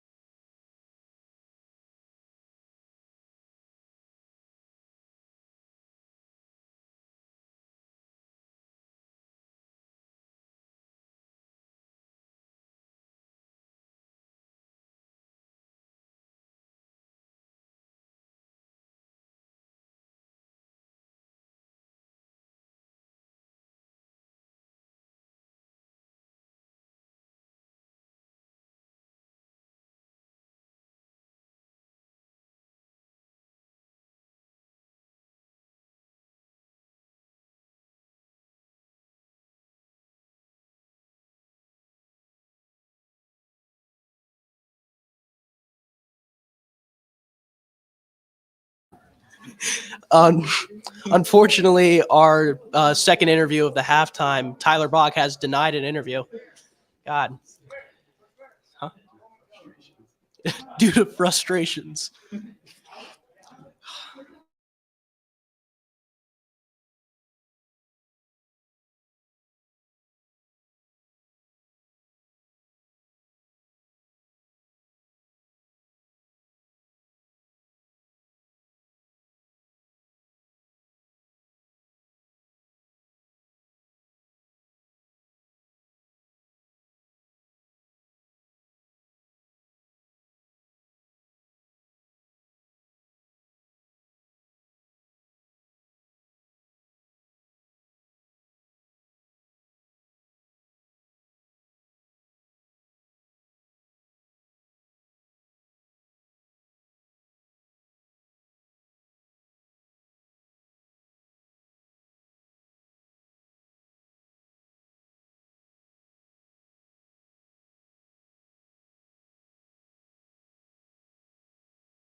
Real quick, before we enter the second half, we are here joined by 2024 graduate JT Shamsey. How we doing?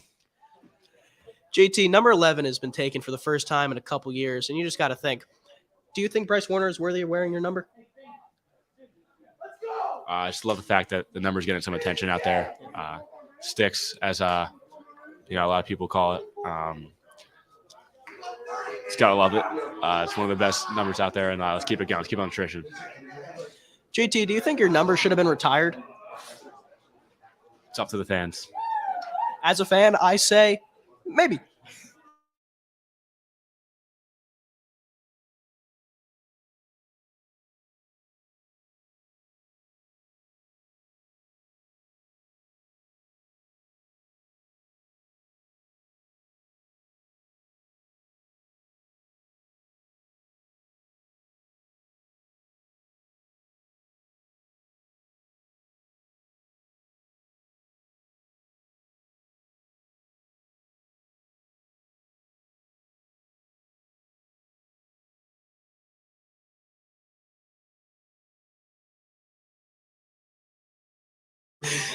Chris Ceroli in the chat is saying, JT Shamsey, talk about your allegations. I'm just going to choose on his behalf to deny that question.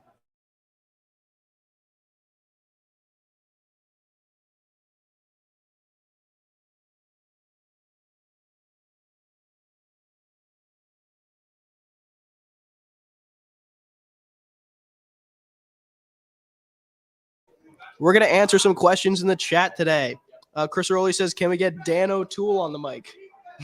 No clue who that is, but I don't want him here. Finn Gardner says, AP, ain't nobody watching that film. Water found in ocean.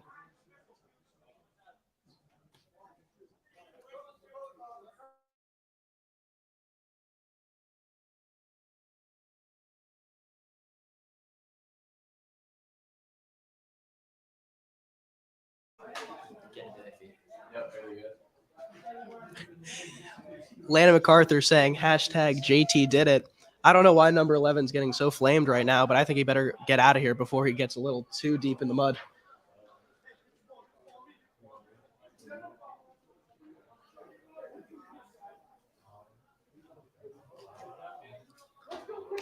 And Aiden Pillolo asked, JT, do you still lose sleep over that out-of-bounds call on your touchdown? Personally, I think he's doing pretty fine. Made well enough for the edits video. I don't think he's going to lose any sleep over it.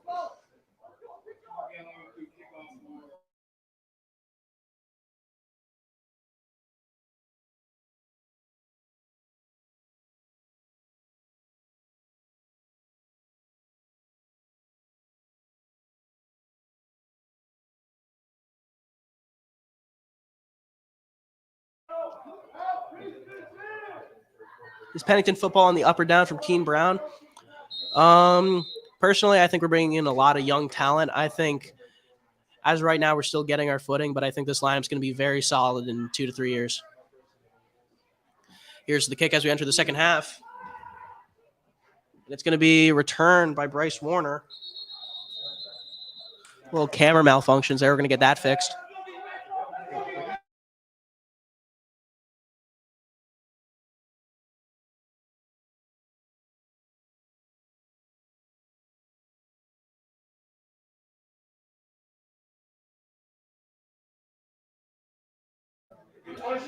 As we enter the second half, you got to wonder, if Pennington got a stern talking to, are they going to, let it beat down on them? Or are they going to use it as the fire under their belly to take back this lead and make sure that Pennington doesn't lose on Thursday Night Football?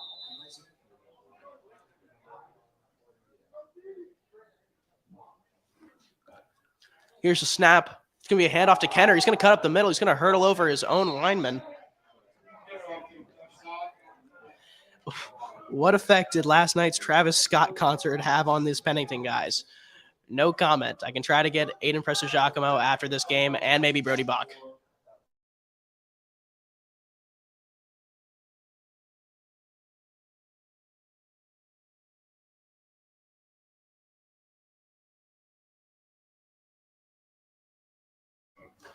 Prestigiacomo's going to hand it off to Kenner. Kenner's going to get a little step in his feet. He's going to break one tackle. He's going to be brought out of bounds. Great run on the left side of the field here for Kenner. I talked to Keon recently, and, being a kid with multiple, almost double digits in terms of D1 offers, he doesn't care about anything outside. He doesn't care about the education. He doesn't care about the campus life. He doesn't care about the city. This kid told me that all he cares about is football. Football is his life. He doesn't matter what happens to him outside of it. And I think that shows his appreciation.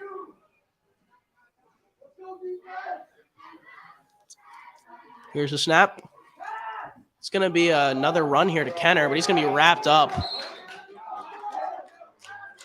Pressure from the right side of the field.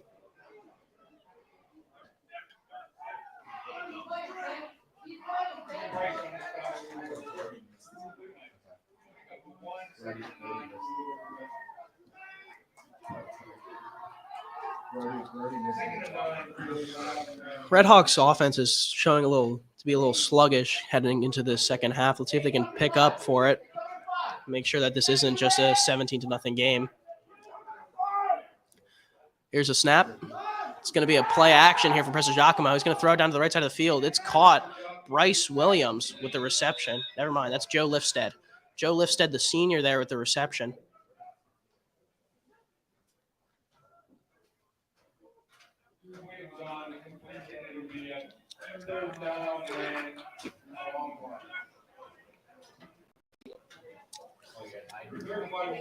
It's going to be a 3rd and 1 here for the Redhawks offense. I got to make the assumption that Pennington's probably going to go with another run up the middle. But it looks like they're having Tommy Sertz out there. Tommy Sertz is one of my favorite running backs in this lineup. It's really good to see him out here. But they're in a wildcat formation. I haven't seen this before. It's going to be a run from Tamir Brown up the middle. Wildcat call from the Pennington coaches. I mean, any trick you have up on your sleeve to make sure this isn't just a goose egg put on for your team, I'd say you pull it out. Pause.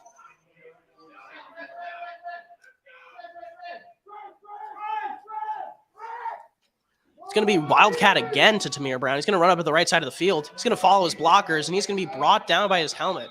Great run there from Agent Zero.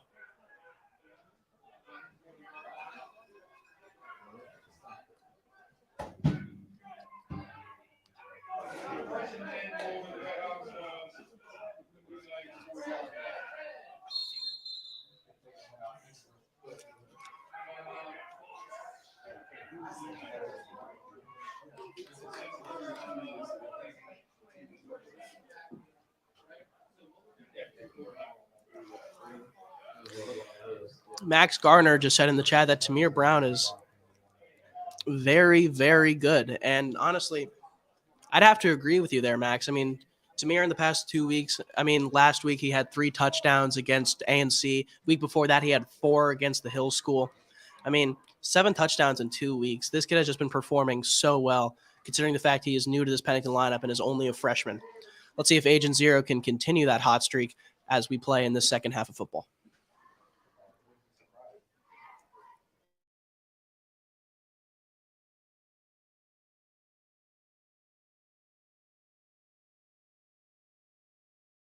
Get to the house on the 40-yard line of the blue line.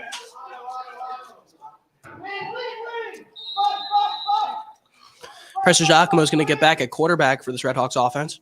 It's going to be a handoff to Kenner here up the left side of the field. He's going to follow his blockers well. And he's going down the left side of the field. He's going. And he's going to be brought down. What a run from Keon Kenner, ladies and gentlemen. You better believe in 3.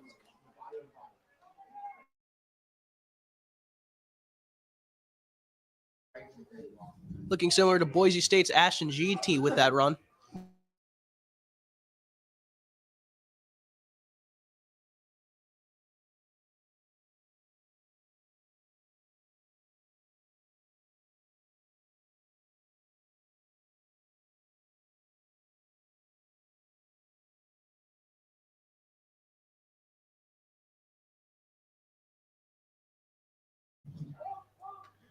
Preston Giacomo is going to stay at quarterback for the Redhawks here. Here's the snap. Here's the handoff, but it's a read option. Preston Giacomo is going to get only a couple out of that run up the middle.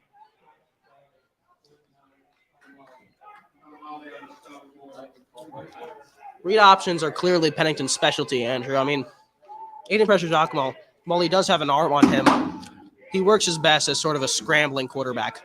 And it looks like they're going to be in wildcat formation again. It's going to be a low snap to Tamir Brown. He's going to run up the right side of the field. I don't think anyone's going to help call him. It's a house call, ladies and gentlemen. Agent Zero with the first score for this Pennington Redhawks team.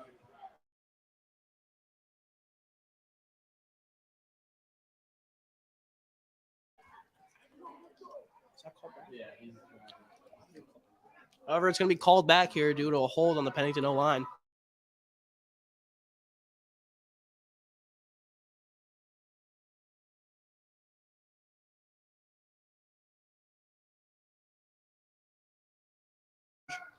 It's going to be a kick here.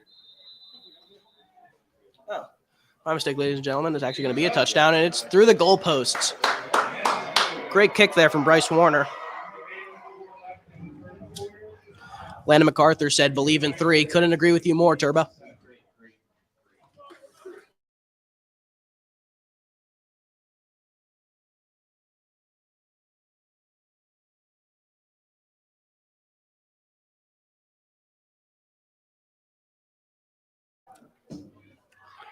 Andrew, Pennington getting their first score here as we're in the third quarter.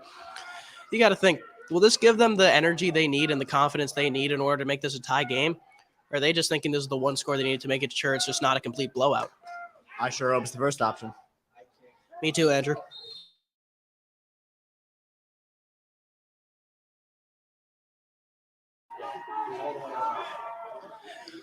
Wyoming Seminary special teams unit fired up here. Max Garner asks, "Where's Oliver Scriven?" We'll see if he can get included later on and see if Pennington can gain back this lead.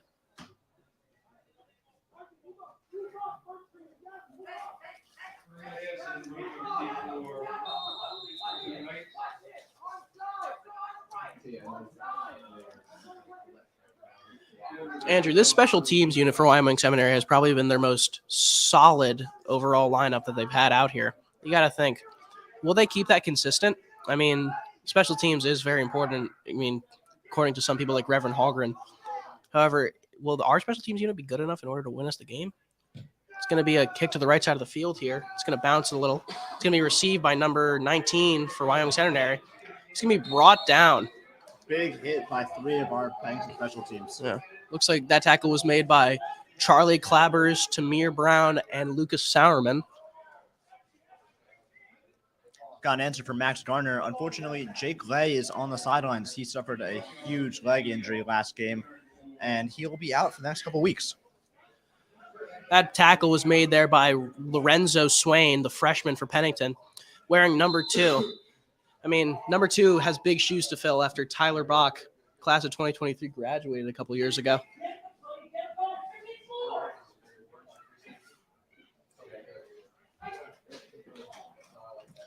Frustration there from the Wyoming Seminary coaches. Let's see if we can capitalize on this anger and the Pennington Redhawks can tie this game up. Here's the snap. It's going to be a handoff to number 22. It's going to bounce on the right side of the field, and he's brought down. Big Canada with the stop. However, Lucas Sauerman and a Wyoming Seminary player having a little scuffle on that sideline, and Sidney Rouleau is going to join in.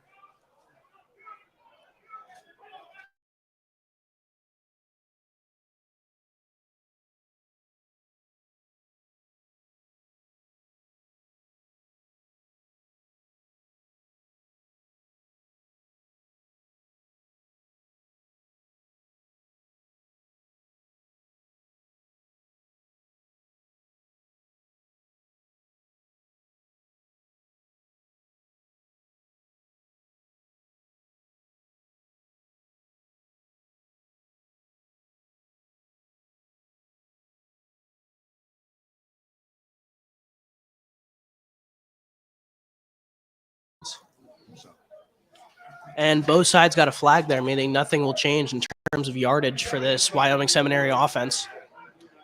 2nd and 10.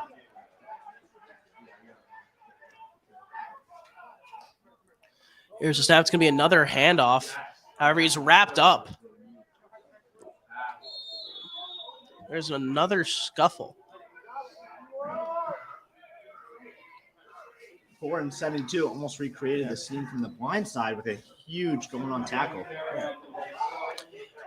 And Brody Bach and Coach Bach a little fired up after that play. Andrew, let's hope that the Bucs here can use their anger in order to get that intensity that they need on the defensive side of the ball and get a stop for this Red Hawks defense.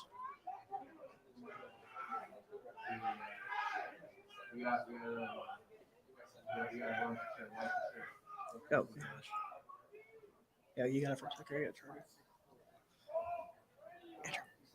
What? 8.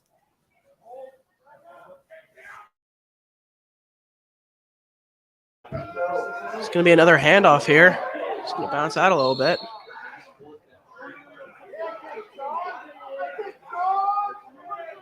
There's anger between this Red Hawks defense.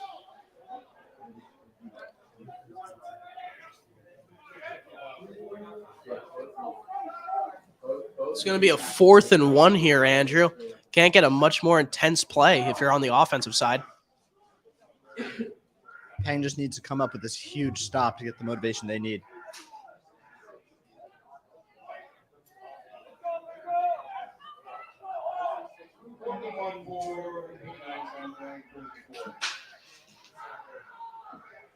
Go, Braden, go! Braden, fire! Moved. Lucas Sauerman clearly angry after that play. First time ever playing the Seminary lineup. You can tell this is going to be a good rivalry for the next couple of years. Count them, that's 4 flags on the field right now.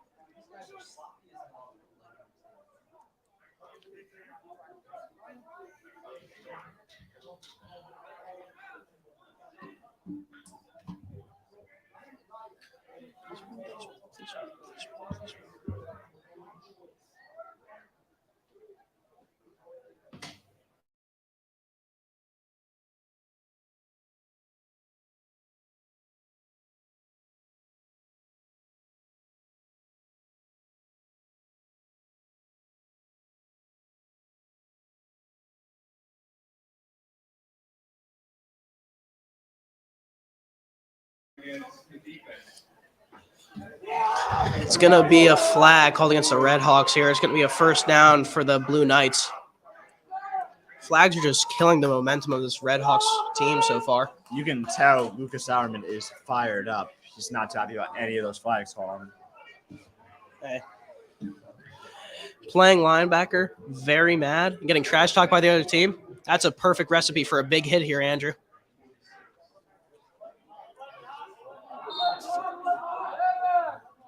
I'm hoping to see a Luke Kuechly performance from Lucas Sauerman right after this.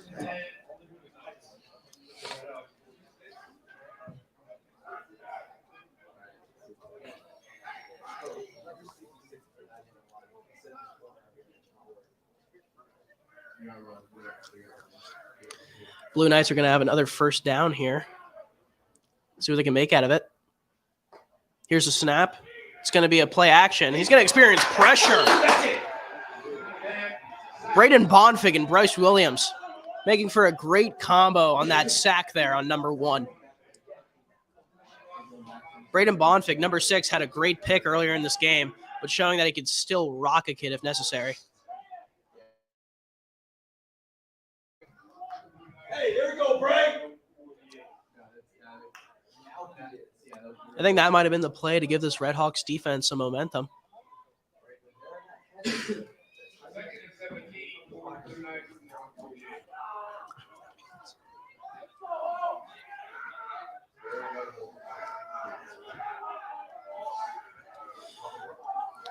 It's a lot of yelling going on here, confusion. Here's a snap. It's going to be a play action. It's going to be thrown to the right side of the field, and he drops it. Tommy Surt's talking a little bit there. Yeah, playing it a little risky, but you can tell that 2-3 is fired up at linebacker.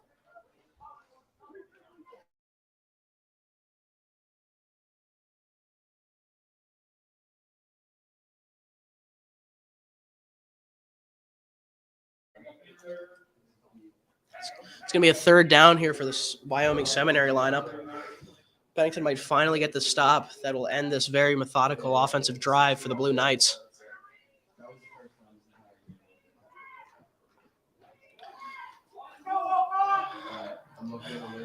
Seminary to take the snap. Number 1 still leading this offense, and number 22 behind him at running back.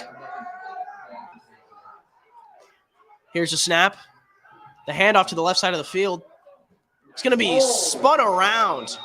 Huge hit by Tommy Sertz. You can tell his leg hurts a little bit there, but I'm assuming that kid he just hit's going to be hurting a lot more.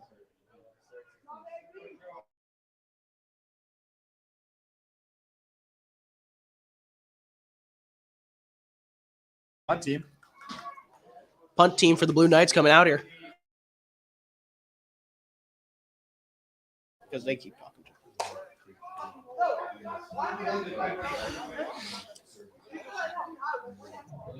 Tamir Brown and Bryce Warner set to return for the Redhawks.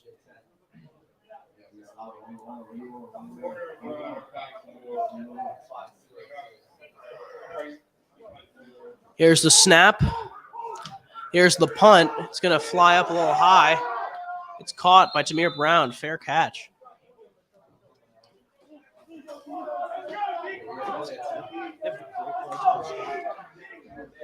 Redhawks are going to set up at the 25-yard line.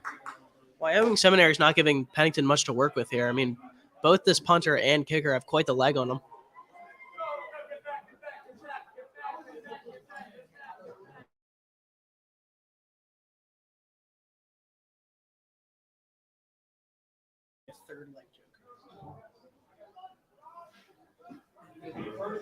Pennington's going to be deep on their own side of the field.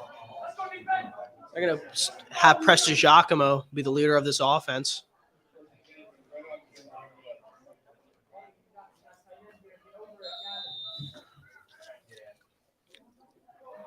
Here's the snap for Preston Giacomo. It's going to be a handoff to number 3. He's going to get a couple yards up the middle before eventually being brought down. He looks like he's hurt a little bit there.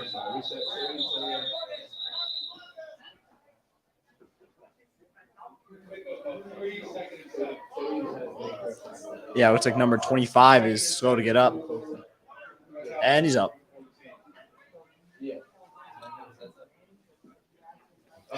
Redhawks have seemed to greatly have picked up the intensity in retrospect to the first half. I mean, that was probably their biggest issue in the beginning of this game. And I'm glad that whatever the coaches told them has been able to motivate them enough to pick up the pace.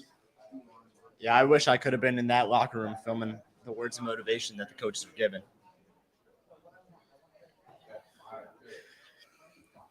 I want to give another shout out to our managers during this half, making sure everyone's staying intact.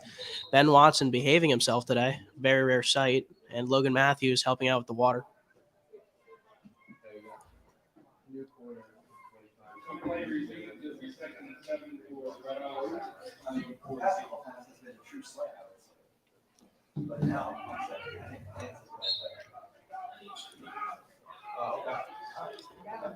Number 7 is going to take the ball at quarterback again. It's going to be a high snap. It's going to be muffed. It's going to be recovered by the Redhawks. Very unfortunate play there, however.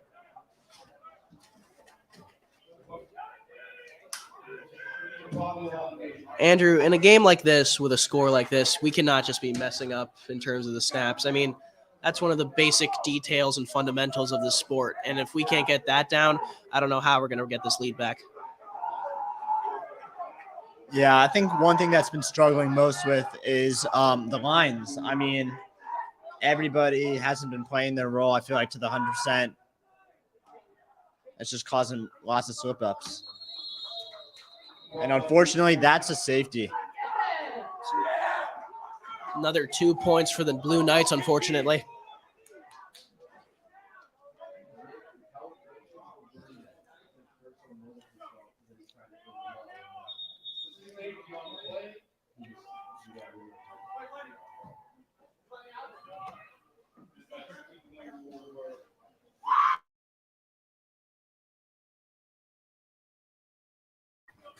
Looks like we got another potential injury in the end zone. One of the Wyoming Seminary guys is down.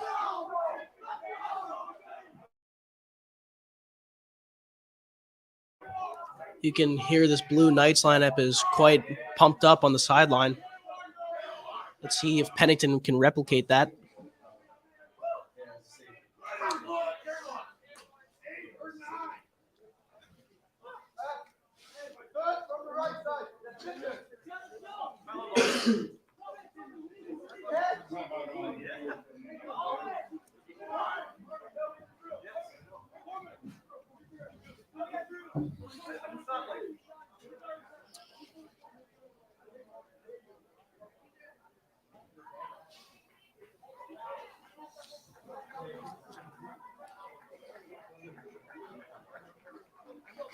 Number 5, slow to get up for this Wyoming Seminary defense. However, he eventually does.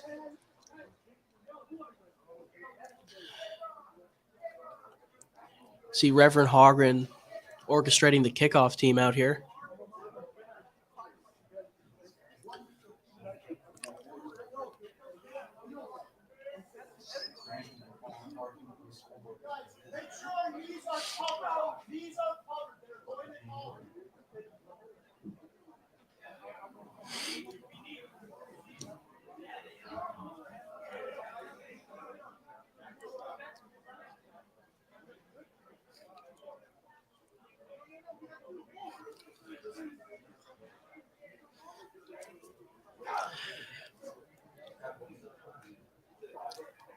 Andrew, another issue that I've seen with the Red Hawks team so far is just a matter of confusion. I mean, we haven't been lacking in effort as of this second half. However, I think people are just getting a little too excited, forgetting what the play calls are and what to do out there.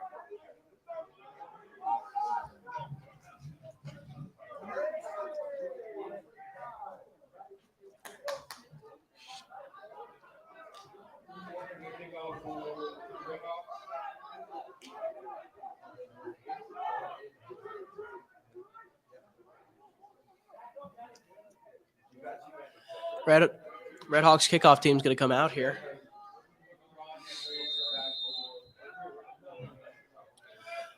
Here's the kick from Warner, and there's a whistle blown.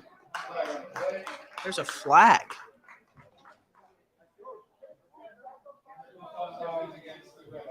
It's going to be an offsides call against the Pennington kickoff unit.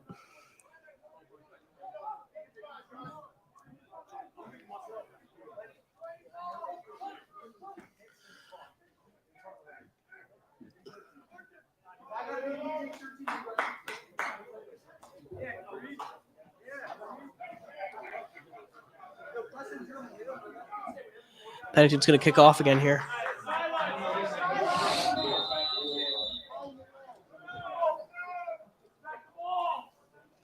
Here's the kick from Warner. It's going to be up in the air. Looks like it's going to be returned by number 19 again. He's going to run up the middle. He's going to take a knee. Very odd move. He's going to be accidentally ran into there by, I think, Charlie Clabbers.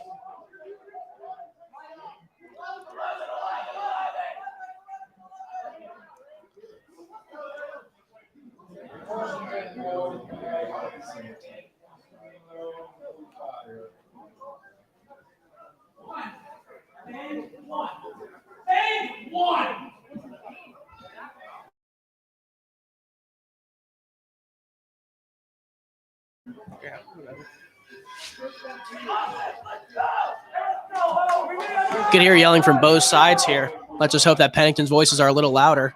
And AJ Carduccello is going to sprint out here to get there at D-end, D-line. He's running Sidney Rouleau at D-end. Although he's 300 pounds, let's see if he can set the edge. Here's a snap. It's going to be a play action. It's going to go to number 19. It's going to be tripped up. Good effort there by the sophomore, Braden Bonfig.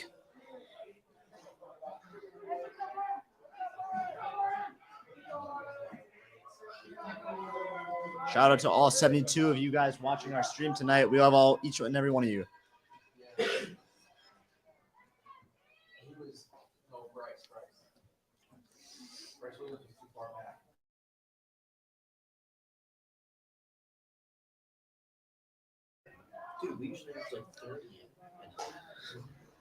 Here's the snap. It's going to be a handoff to number 11. He's going to be hit low there.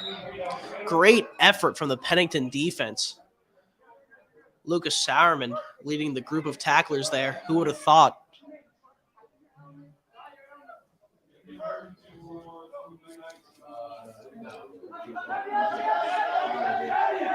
Tackling has not been an issue so far for us, Andrew. I think that we're just trying to tackle a little too much. I mean, the secondary is trying to get out here and get a big old, lay the boom out here, but they're just letting up easy pass yards that could be prevented quite easily.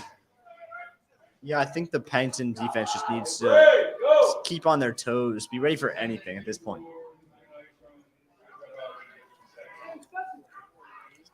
I noticed that Wyoming Seminary has an odd backfield, having two running backs to the sides of the quarterback and a sort of larger running back behind him.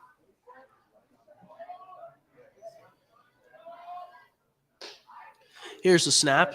Here's the handoff for number 10, but he's going to be wrapped up. Way to get there, Red Hawks. I think that was number 5, Frank Marchese on the tackle. However, the person I see getting up is Lucas Sauerman once again. Number 4 really knows how to be the enforcer of this Pennington defense. Braden Bonfig is slow to get up and is limping, but looks like he's staying out there. Yeah. Braden is one of the people I talk to most on this team, Andrew. And just seeing this kid limp, I just know I am 100% confident he's going to try to play through it because this kid just loves playing for this Red Hawks lineup. Well, saved by the quarter real quick.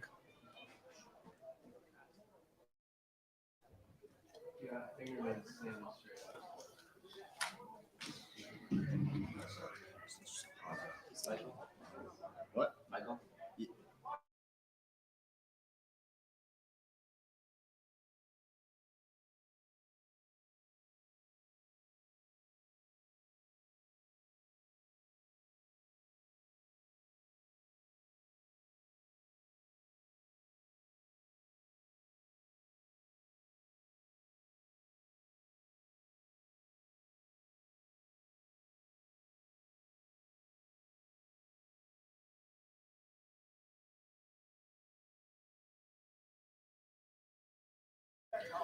We're going to answer some questions while we're here entering the new quarter. Question from John Doe in the chat. How is Logan Matthews when it comes to things other than managing? I mean, when it comes to managing, Logan Matthews is pretty solid. And during lacrosse, he has a pretty solid shot. But kids just got to learn to dodge a little bit better.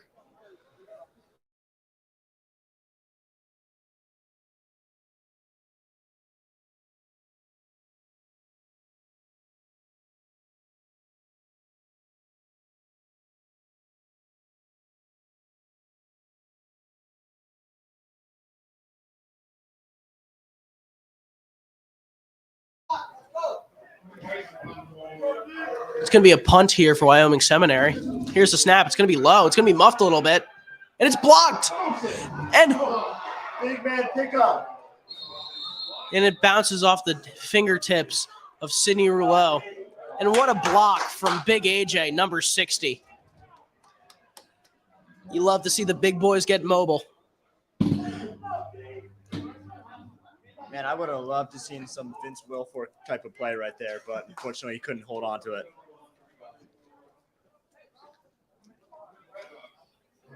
Cannon Benzio's coming back out here to lead this Red Hawks offense. My guess is with the sophomore coming out here, number 1, I think this is probably most likely going to be more of a passing-focused offense. Here's the snap. It's going to be a handoff. Kenner's going to spin one out, but he's brought down by his legs.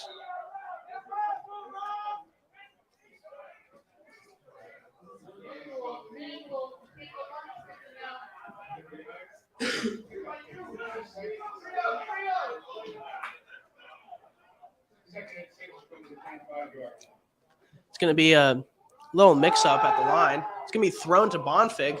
It's going to make one man miss, but there's a flag called. I think it's going to be against the Red Hawks here.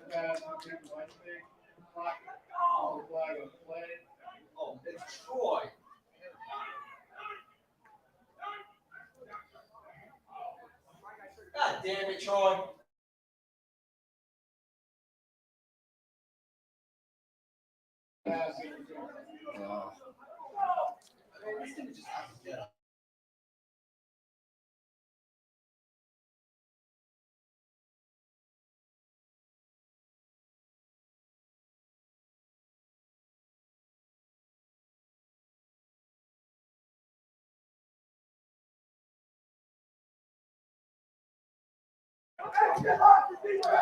Pennington's going to hurry to get at the line here. They're going back into their wildcat formation. Here's the snap. It's going to go down the left side of the field. And he's going to be brought down. Only a gain of a couple there for Agent Zero.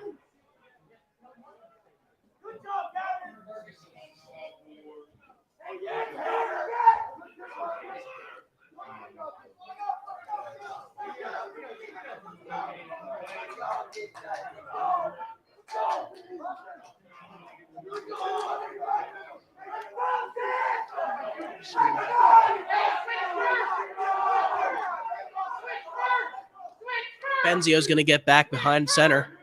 Here's the snap. He's going to drop back here. He's looking deep down the left side of the field. And it's nearly picked. A little overthrown there from Benzio. Intended for Bonfig.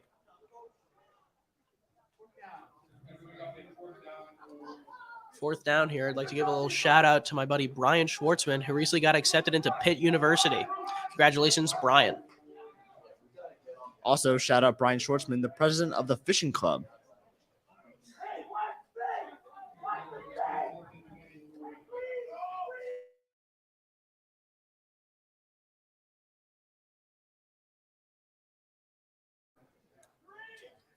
Pennington quick for the punt.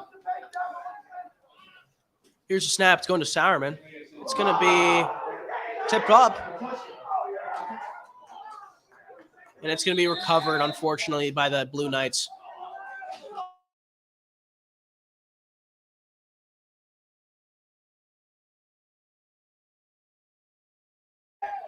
That's not good. Lucas Sauerman was slow to get up. Looks like something's wrong with his leg, but hopefully he'll try and play through it.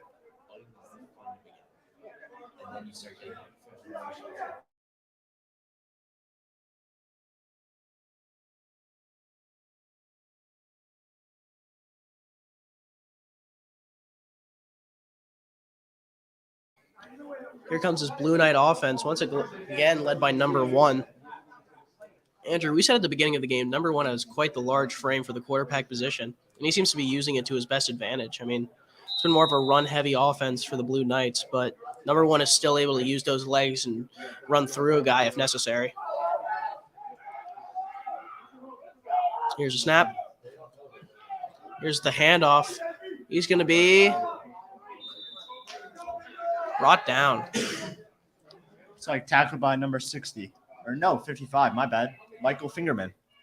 Great to see Michael Fingerman getting a little recognition out here on the D-line because he is one of the hardest workers on this lineup. I mean, Andrew, I played with him my freshman year and sophomore year, and he has been one of, if not the hardest workers on this Red Hawks lineup.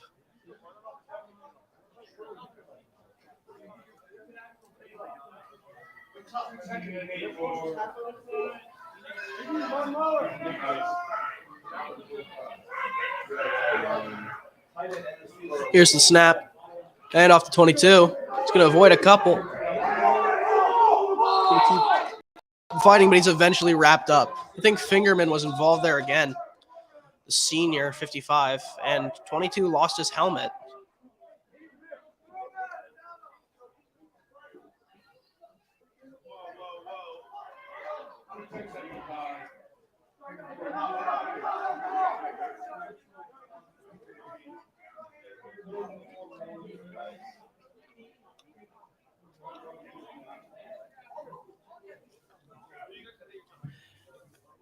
Andrew, this Wyoming Seminary offense has just kind of been methodically chipping away at the D line for Pennington. I mean, they've alternated running backs multiple times. I've seen number 11. I've seen number 22. I've seen number 3. I've seen a lot of people being thrown in that backfield. I think they're going to keep that up going into this fourth quarter. And here it's going to be wrapped up. AJ Carducella. Oh, Nizea with the tackle. Number 11 had me worried right there. He's laying on his face. Didn't know what's going to happen. Let me tell you, Andrew, the biggest strength of our entire O-line and D-line is size. So when we have somebody run into them, we're not going to complain about their choices. Yeah. Their fault, you know.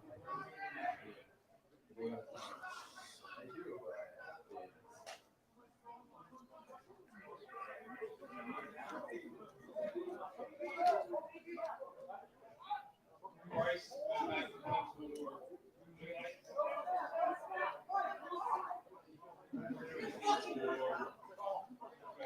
Looks like we only got one man deep. That's Bryce Warner.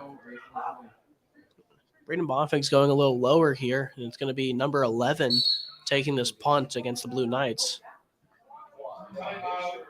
Timeout, and Andrew, a little odd there. I think their quarterback was their long snapper. I mean, making the most out of the people they have on their roster. Wyoming Seminary is just completely burning these guys out.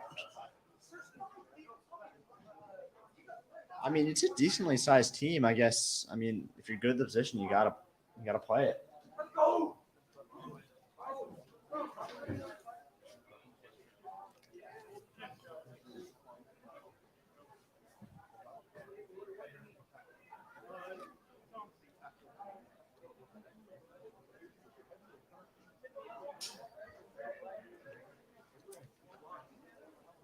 There's about 7.5 minutes left in this fourth quarter. Pennington currently trails by 12.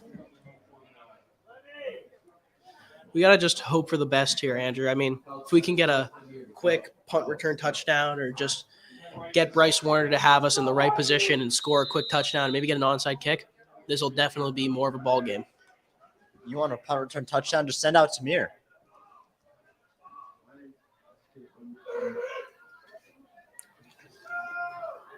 Here's the punt. It's going to bounce up once. It's caught.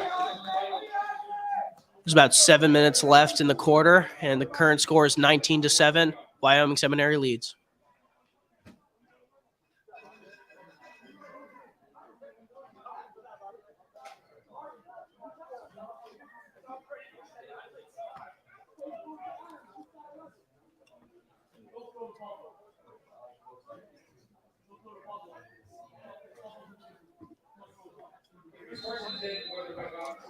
Redhawks are going to have a 1st and 10 here. Number 1, Cannon Benzio leading this offense again. Andrew, although we are a run-heavy offense, we got to really hope that we start throwing that ball deep. And looks like we're going to get it started here with a reception by Bryce Williams. He's going to make a couple men miss. He's going to keep going. What a fight from number 9. Huge gain for the Pennington Redhawks. Although majority of Bryce Williams' offers, or all of them, are for the safety position, he can still get it done as a receiver. There's going to be an injury here for Wyoming Seminary.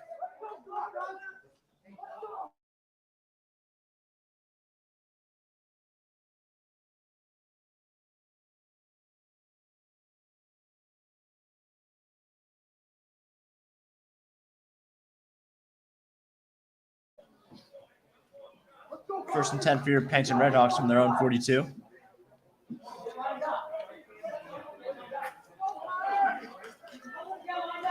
Pennington's already lining up for the snap. However, Wyoming Seminary doesn't seem ready at all.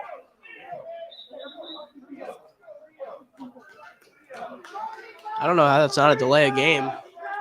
Pennington's going to take the snap here. Benzio's still leading this offense. There's a whistle blown. Let's go. Don't know how that wasn't a delay of game there against the Blue Knights. Benzio's going to drop back. He's going to throw it deep down the right side of the field. It's caught by Marchese. What a grab from the senior captain.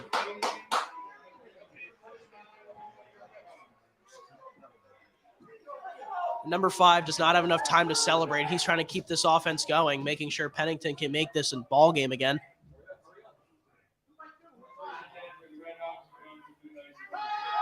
Here's the snap. It's going to be down the right side of the field again. I saw a shove there. It's going to be a pass interference, I believe, against the Wyoming Seminary Blue Knights.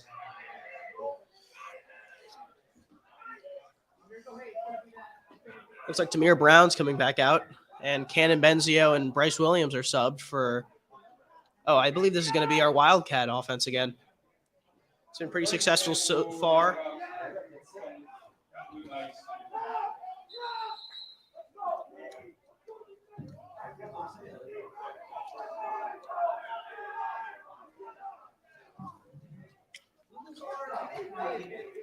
It seems to be burning a lot of time. Only 6.5 minutes left as Pennington trails by 12.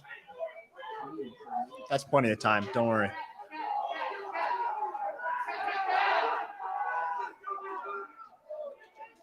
Here's a snap. There's going to be not a block on number 8 there.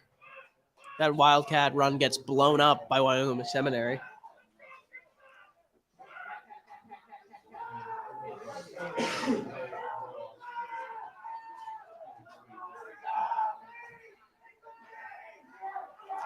It's going to go to the left side of the field. Tamir Brown, nobody's going to catch him.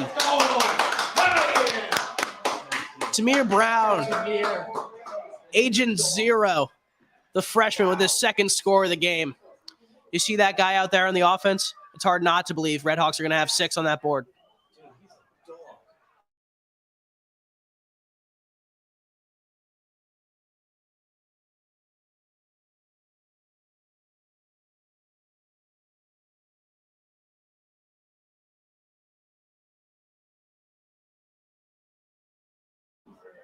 You know, AJ, I wouldn't mind if they were a little risky and brought back freshman year, always go for the double point or the 2-point conversion. I wouldn't hate that either. And Connor Trent is going to run in. He's going to run back out. Here's the snap. Here's the kick. And it's through the goalposts. And there's a flag as well.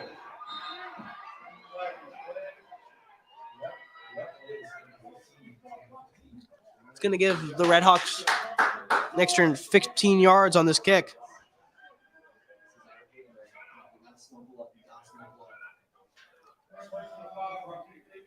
The score is now 19-14. If Redhawks get a touchdown, they'll take the lead back in this late fourth quarter.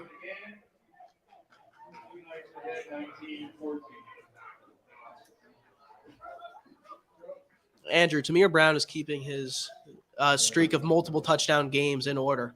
I mean, right now, I think in the past 3 weeks, he has around 9 touchdowns. I mean, if he scores another one today, he'll be hitting the double digits in only 3 weeks. That's a very hard feat to establish in high school football.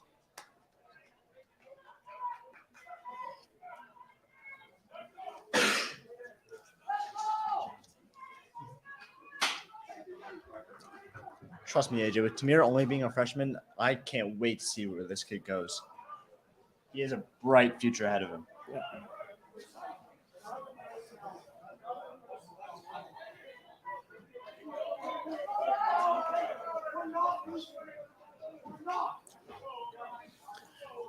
I feel like the Redhawks are going to pull a little trickery here on the kickoff to ensure the fact that they get this ball back.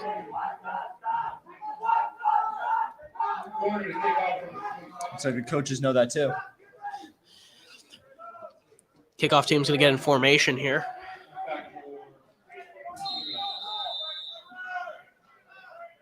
Here's the kick from Warner. It's going to hit number 72 in the hands, and he's going to fall on it. That's 6 minutes for Wyoming Seminary to try their best to burn to make sure the Redhawks don't get this ball back late fourth quarter.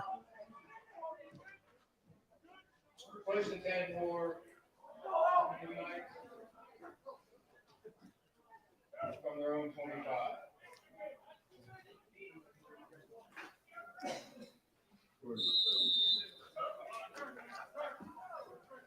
Here comes the Blue Knights offense. Andrew, you know for a fact that the Redhawks are going to try their best to just either blitz or get a pick. Any sort of turnover that they can force here, they're going to throw everything they have in order to make sure that we get this ball. Here's the snap. It's going to be a handoff. It's going to be brought down. Tamir at the legs. Michael Fingerman up top. You know, I will give it to Wyoming Seminary with their running back style. I mean, they're putting in a new running back almost every couple of plays, and it pays off to save energy for all their players. I mean, at this point, they might just try and run down the clock. I mean, 11 was already just subbed out for number 22, so I can only imagine run plays from the rest of here. Let's just hope those run plays don't take off enough time. Here's the snap. It's going to be a handoff to 22. Never mind. It's a play action. It's going to be a screen pass. He's going to be brought down.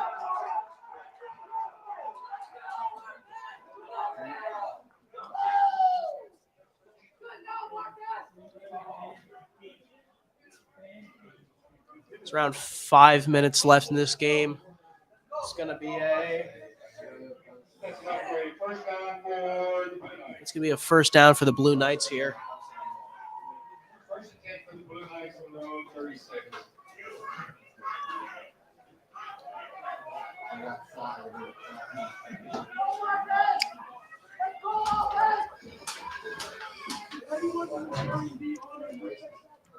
They're going to take their time here behind center. Here's the snap.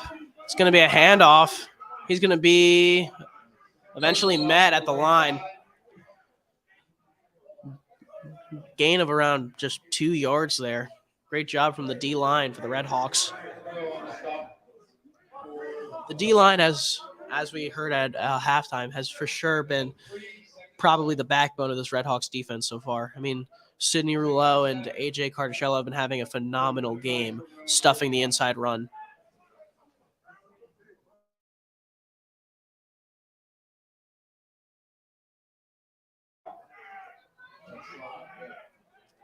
It's going to be a second down here for the Blue Knights.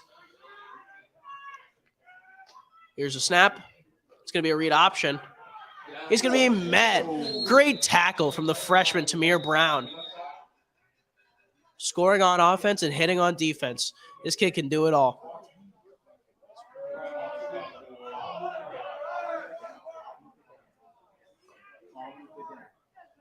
It's like a timeout called.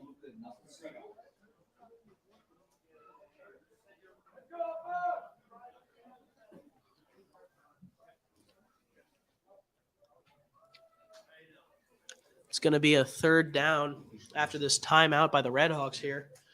Good call from Coach Mike.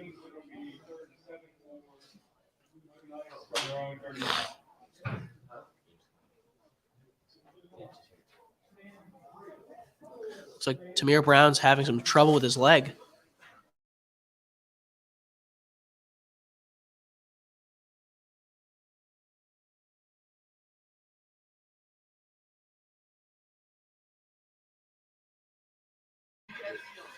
And here comes the Blue Knights offense.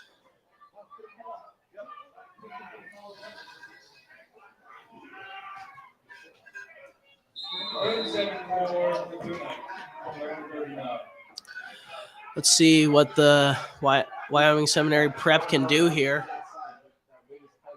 Here's a snap. It's going to be a handoff to the left side. And he's going to be stopped. Sidney Rouleau putting him at the DN position, although he's usually used more as an inside stuff defensive tackle. However, he makes the play when it matters most. Great play from Big Canada.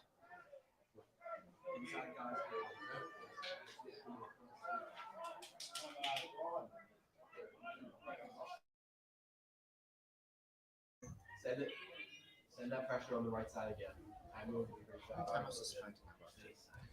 Pennington has, I think, 2 timeouts left, and it is going to be a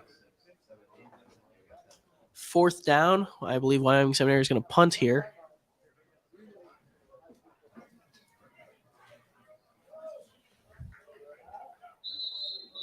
Looks like Pennington's ready to go. Once again, great play there from the sophomore, Sidney Rouleau. Looks like number 66 is going to take the punt here. I think Pennington should stay on their toes if this is a fake or not.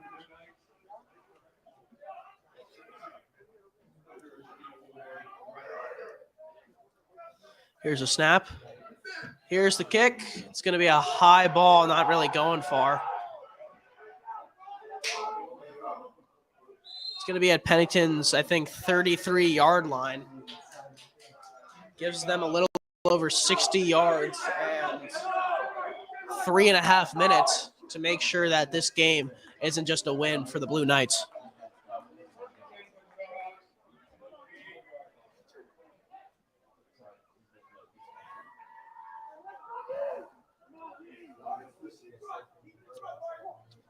They've got Cannon Benzio as quarterback right now, trying to get that deep ball to try and even the score. Only one receiver on the left side. It's going to be Bryce Warner there. Brandon Bonfig, Frank Marchese, and Bryce Williams on the right side. There's the whistle, and here's the snap. He's going to drop back. It's going to be another deep ball. That's PI. There's not going to be a flag thrown. DB is going to jump on Bryce Warner's back before the ball is even near him, and they're not going to call a flag. Bring up a 2nd and 10 for Red Hawks from row 32.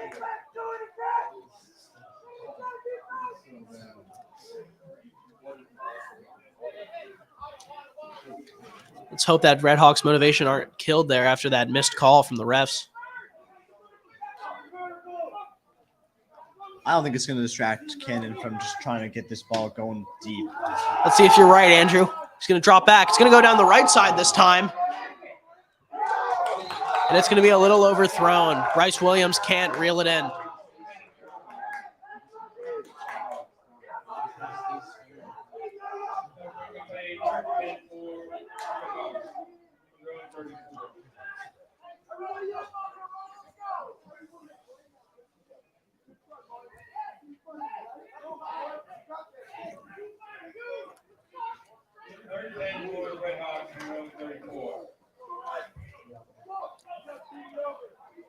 There's only around 3 minutes left for this Red Hawks offense.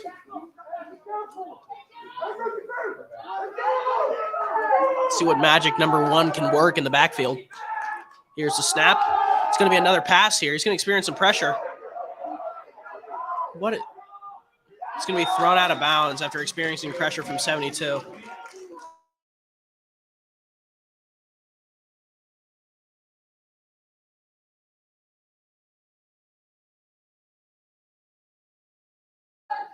It's going to be a 4th and 10 here for Pennington. Biggest play of their offensive side of the ball so far.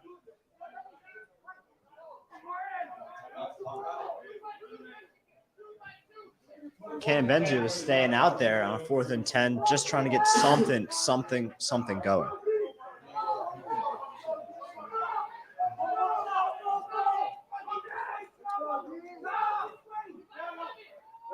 Here's the pass.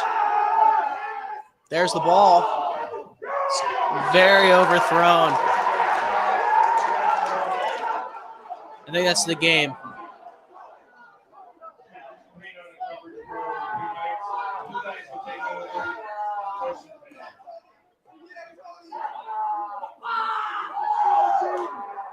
Wyoming Seminary fired up on the side.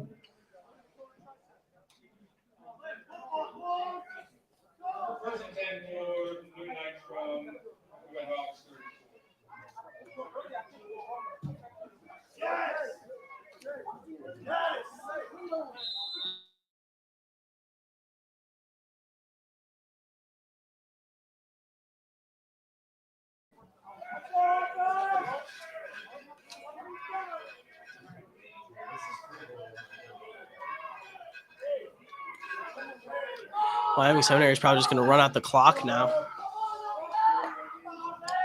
Here's the snap. The handoff, 22. He's wrapped up early by senior captain Brody Bach. Great play made by 6'5".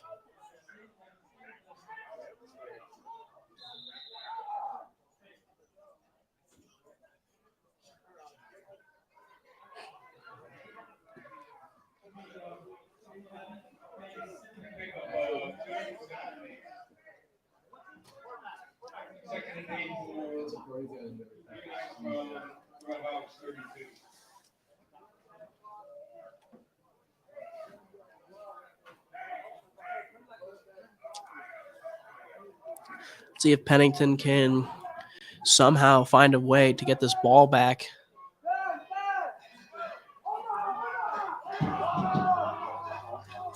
Two minutes left. He's going to motion the running back, and there's a flag called.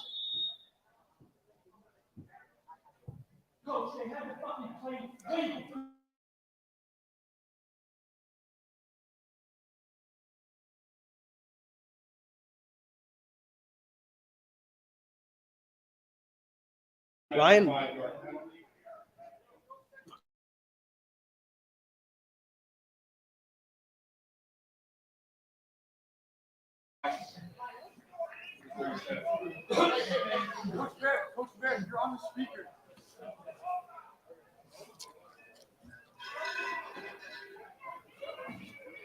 Right around 2 minutes left, and it's going to be a 2nd and 13 for Wyoming Seminary.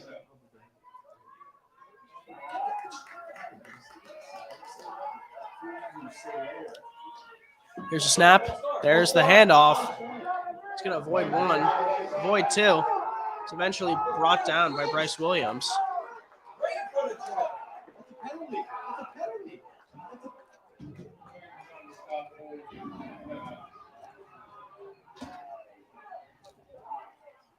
Officiating has seemed to be a real issue today for the momentum of the Redhawks.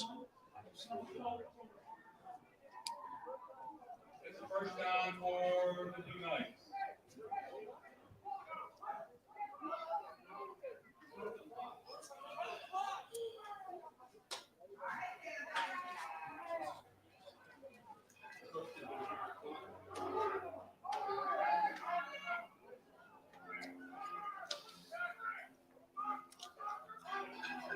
Here's a snap.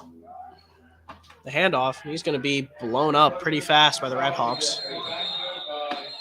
That was a really late whistle, too. Run on the stop for the Redhawks. A loss of 2. 2nd and 12 for Blue Knights. The Redhawks.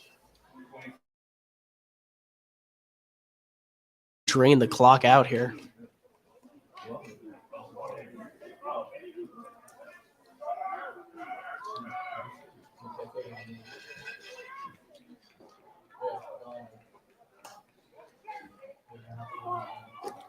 They appear to be in victory formation. There's a snap. There's the kneel.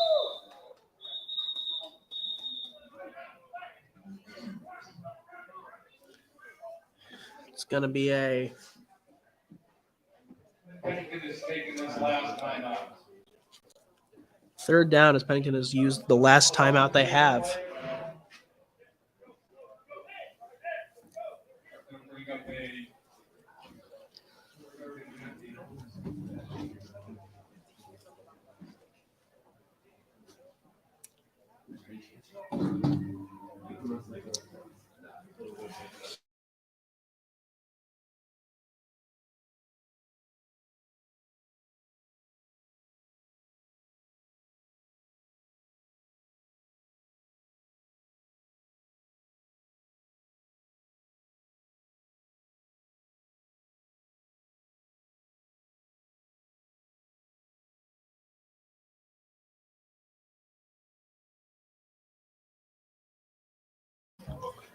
.40 seconds left here in this matchup.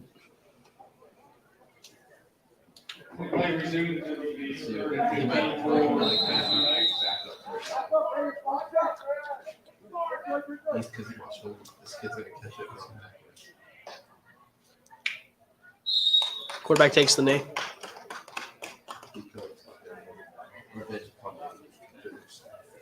Just catch it and throw it up.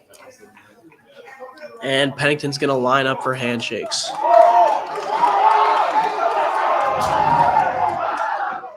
Wyoming Seminary gets their first win of the season, and unfortunately, the Redhawks record goes down to 4-3.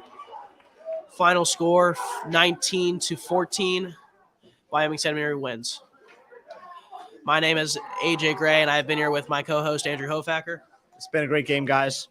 And we will see you all for the Petty game in a couple weeks. Have a good night.